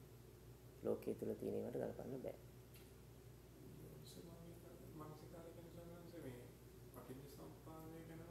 නෑ බුදුරජාණන් පෙන්නන පටිසම්පාදයට සම්බන්ධයෙන් යෝනිසමනසිකාරය කරන්න පුළුවන්. පංචපාස්කන්ධ ගැනත් යෝනිසමනසිකාරය කරන්න පුළුවන්. එහෙම කියලා එක එක පැති පෙන්නනවා. කොයි පැත්තෙන් යෝනිසමනසිකාරය කළත් එකම දේ තමයි හොවෙන්නේ. ආර්ය සත්‍යමයි හැමතැනින්ම හම්බ වෙන්නේ. දැන් මේ විදිහට නෝනෙ විශ්ස ගියත් ආර්ය සත්‍ය හතරම හම්බ වෙනවා. මොකද දැන් අපි ඉගෙන ගන්න දෙවෙනි ආර්ය සත්‍යය. දෙවෙනි ආර්ය සත්‍යෙත් මේ පටිසම්පාදින කොටස අයිති. එතකොට හතරම හම්බ වෙනවා. කොහෙන් කොයි පැත්තෙන් හොයුවත් එකම දේ තමයි හම්බ වෙන්නේ. අපේ මාතෘකාව පටිසම්පාදින නිසා පටිසම්පාදයේ ඔස්සේ උණින් විසීම තන මේ තමයි දැන්ට කතා කරන්නේ. ඒ ජාතිපච්චා ජරා මරණං කියන පටිසම්පාදයේ කොටස ආර්ය න්‍යායයට ගලපුවා වෙනවා. ජාතිය ඇති කල්හි ජරා මරණ වේ. ජාතිය උපදින විට ජරා මරණ උපදී. ජාතිය නැති කල්හි ජරා මරණ නොවේ. නොවේ කියන්නේ නැත කියන එක නෙමෙයි හොඳේ. ජරා මරණ නොවේ. ජාති නිරුද්ධ වන විට ජරා මරණ නිරුද්ධ වේ. ඔබ තමයි ජාතිපච්චය ජරා මරණං කියන පටිසම්පාදයේ කාරණය ආර්ය න්‍යායයට ගලපන්න.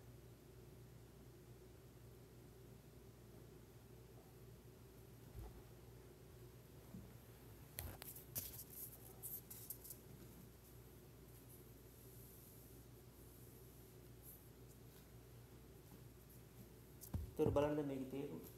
ජාතිය ඇති කල්හි තමයි ජරා මරණ තියෙන්නේ. ජාතිය තියෙනකොටම ජරා මරණ තියෙනවා. ජාතිය නැති වුණාට පස්සේ ජාතිය උපදින විට ජරා මරණ උපදිනවා. ජාතිය නැති කල්හි ජරා මරණක් නැහැ. ජාතිය නැත්තම් ජරා මරණ නැහැ. ජාතිය නිරුද්ධ වෙනකොට ජරා මරණ නිරුද්ධ වෙනවා. එතකොට මේ නැතිවීම සහ නිරුද්ධ වීම කියන්නේ දෙකක් කියලා පේනව නේද? මම ඉතින් කියන්නේ නිරුද්ධ වීම කියන වචනයට නැතිවීම කියලා ලියන්න එපා කියලා. නැති කල්ලි ජාතිය නැත්තම් ජරා මරණ නැහැ. ඒ විදිහටම ජාතිය නිරුද්ධ වෙනකොට ජරා මරණ නැහැ. මේ දෙක එකක් ගන්න ඉතින් මේ දෙකක් තේරෙන්න ඕනේ නැහැ. එතන සනස් මේ නිරුද්ධ වෙන එකට නිකන් අදහස් වෙන්නේ නිකන් නැති වෙනවා නෑ නැති වෙන්නේ නැති කල්හි නැති වෙනවයි නෑ නැති කල්හි නැති වෙන්නේ මේක. නැති කල්හි නොවෙන්නේ මේක. නිරුද්ධ වීම කියන එක වෙනස් එකයි. ඊට වඩා ගැඹුරුයි. නෑ. ඒතර නෑ කියන අදහසක් වගේ තමයි තියෙන්නේ. නිරුද්ධ වීම කියන්නේ නමුත් නැතිවීම නෙමෙයි, නැතිවීම වගේ එකක්. නැතිවීම කියලා කියන්නේ නෑ. ඒක කියන්නේ සක්කාය දිට්ඨිය ඉඳලා සෑහෙන ලොකු විස්තරයක් කියලා යන්න ඕනේ මේ විරුද්ධ වීම කියන පදේ විස්තර කරන්න. මොකද ඒක තියෙන්නේ තිබිලා නැතිවීමක් නෙමෙයි.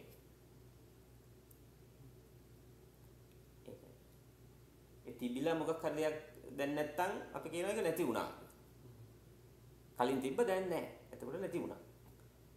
එහෙම එකකට යොදන්න බැරි නිසා මේකට වෙන වචනයක් තියෙනවා නිරුද්ධ වීම කියලා. ඒ වගේ සම්බන්ධයක් නැති දෙයක් තියෙනවා. ඒකට යොදනවා නිරුද්ධ වීම කියලා. අපි බලමු ඊළඟ පියවර කොහොමද දාගන්නේ මේකට කියලා. ඒතර ඉවේ ජාතිපච්චය ජරා මරණ කියලා. ඊළඟ පියවර කොහොමද? ජාතිය කුමක් ඇති කල්ලි කියලා හොයාගෙන යනකොට හම්බ වෙනවා අපිට භවපච්චය ජාති කියලා.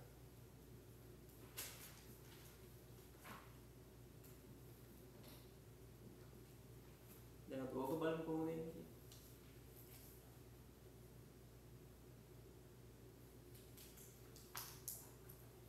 බලමු ওই පියවර අපි ලියා ගන්න පුළුවන්ද කියලා ආර්ය න්‍යායට.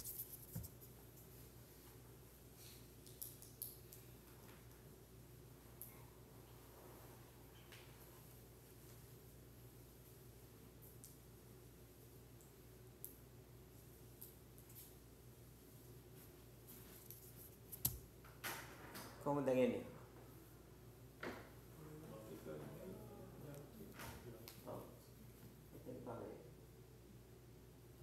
භවය ඇති කල්ලි ජාතිය වේ. භවය උපදින වෙලේ ජාතිය උපදී.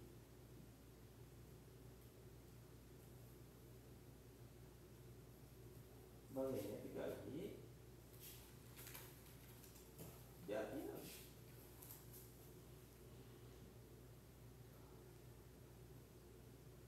භවය නිරුද්ධ වෙන විට ජාතිය තියෙනවා.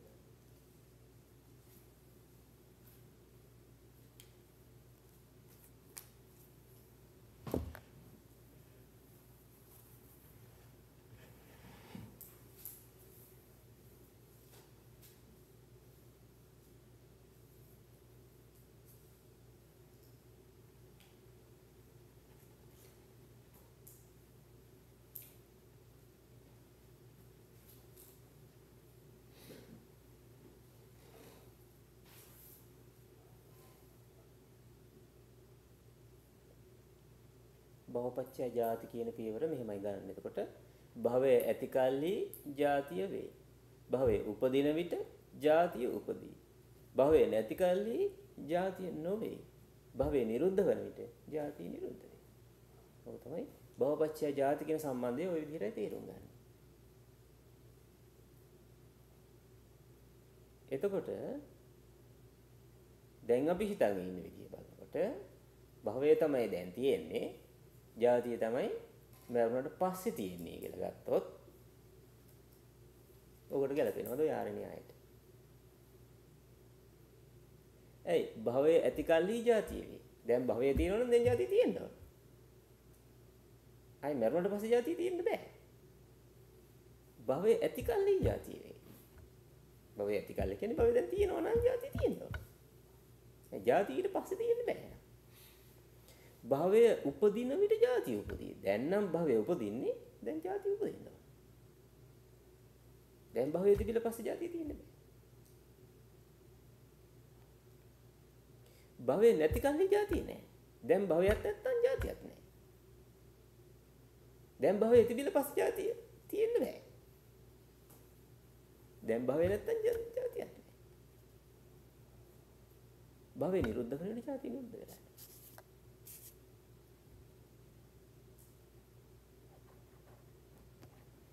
ওই විදිහට තමයි භවපච්චය ජාති කියන්නේ තේරෙන්නේ. එහෙනම් මෙන්න මේ ආර්ය න්‍යාය 11 ආකාරයකටම තේරුම් ගන්න වෙනවා.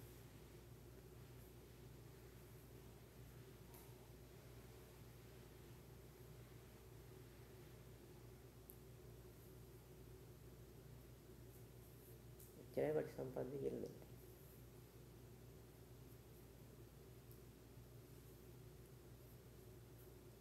මෙච්චර වෙලා පටිසම්පාදික නේ. දැන් පටිසම්පාදික ගන්න ඉවරයි.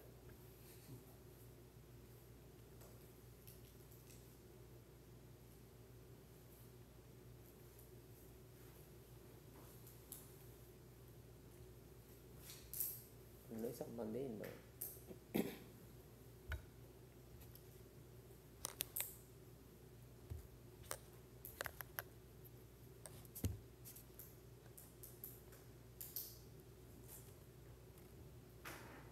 නිසා මේ ආර්ය න්‍යාය විස්තර කරන්න ගියොත් අපිට සෑහෙන කාලයක් යනවා. ඒ නිසා අපි විස්තර කරන්න කාලය ගත කරන්න අවශ්‍ය නැහැ. ඕගලන්ට තියෙන දැන් මේ ටික ඉස්සෙල්ලා ගලපලා තේරුම් ගන්න උත්සාහ කරන්න තියෙනවා.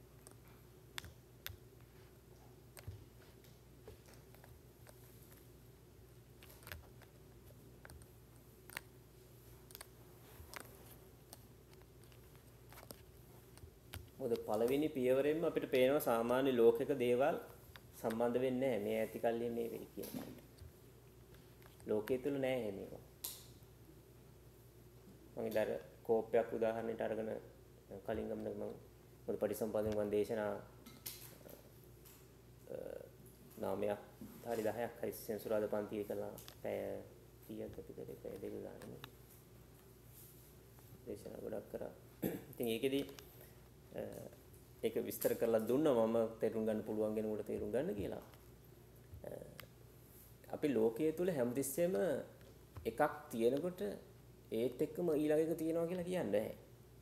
එකකට පස්සේ තමයි තියෙන්නේ. ඒක සුළු මොහොතකට හරි පස්සේ තියෙන්නේ. ඊළඟ. දැන් උදාහරණයක් වශයෙන් මම අර කිව්වේ දැන් මේ වගේ අපි තුන් මේක මේ වගේ වාදනයක් තියෙනවා. දැන් මේ වාදනයේ මේක උදාහරණයක් මේ කියන්නේ ධර්මයේ නෙමෙයි උදාහරණයක්. දැන් මේ වාදනයේ දැන් කම්පැනි එකකින් මෙහෙම හදලා දැන් මේ තියෙන්නේ. ඊට දැන් මේ වාදනයේ තියෙන වෙලාවේ මේ වාදනයේ ගන්න හදන්න ගත්ත අමුද්‍රව්‍ය ටික තියෙනවද? අමුද්‍රව්‍ය තියෙනවා නම් මෙතන වාදනයේ තියෙන්න බෑ. දැන් තියෙන බේතර හරි වාදනයක්. මේක තියෙන වෙලාවේ අමුද්‍රව්‍ය ටික නෑ. මේකට ගත්තු මේක මෙතනට මේක හදන්න ගත්තු තින්ත ටික තියෙනවා, ප්ලාස්ටික් තියෙනවා, තව මොනවා හරි කෑලි ටිකක් තියෙනවනේ. ඒ ටික නෑ දැන් මේක තියෙන වෙලාවේ. මේ ඇති කල්ලි ඒක නෑ. ඒ ඇති කල්ලි මේක නෑ. ඒක ටිකක් වෙලා තිබිලා ඒකෙන් තත්පර ගානකට හරි පස්සේනේ මේක හැදෙන්නේ මැෂින් එකට දැම්මට පස්සේ. ඒතර ඒක තියෙනකොට මේක නෑ. මම තේරුණානේ මේකේ ලෝකයේ තුල අපිට හම්බ වෙන්නේ හැම ස්වභාවයක්. මේ ඇති කල්ලි මේ වෙයි කියලා ගන්න තැනක් නෑ. මේක තිබුණාට පස්සේ ටිකක් වෙලා ගියාම මේක තියෙනවා. අන්න කාල පරතරයක් එනවා. ඔන්න ටයිම් කියන එක හැදුනේ ලෝකයේ තුල ඔන්න ඔය අර්ථයෙන්. භෞතික වස්තුන් සහ භෞතික ලෝකයේ මිනු ගණන් මිනුම් වලට තමයි මිනුම් කටයුතු වල තමයි ටයිම් කියන එකක් හැදෙන්නේ. මේ ධර්මයේ පරිසම්පාදයට කල්පනකොට ටයිම් කියන එකක් අවශ්‍යතාවයක් නෑ. ඒ නිසා ඉස්සර ඔරලෝසු තිබෙත් නෑ, වෙලාව බැලුවෙත් නෑ, වෙලාව කිව්වෙත් නෑ, වෙලාව දැනගත්තෙත් නෑ. ටයිම් එක කිසි අවශ්‍යතාවයක් තිබුණේ නෑ. දැන් මිනිස්සුම ටයිම් කියන එක හදාගෙන මිනිස්සු මේක හිර වෙලා මිනිස්සුන්ට මේක වදයක් වෙලා තියෙනවා.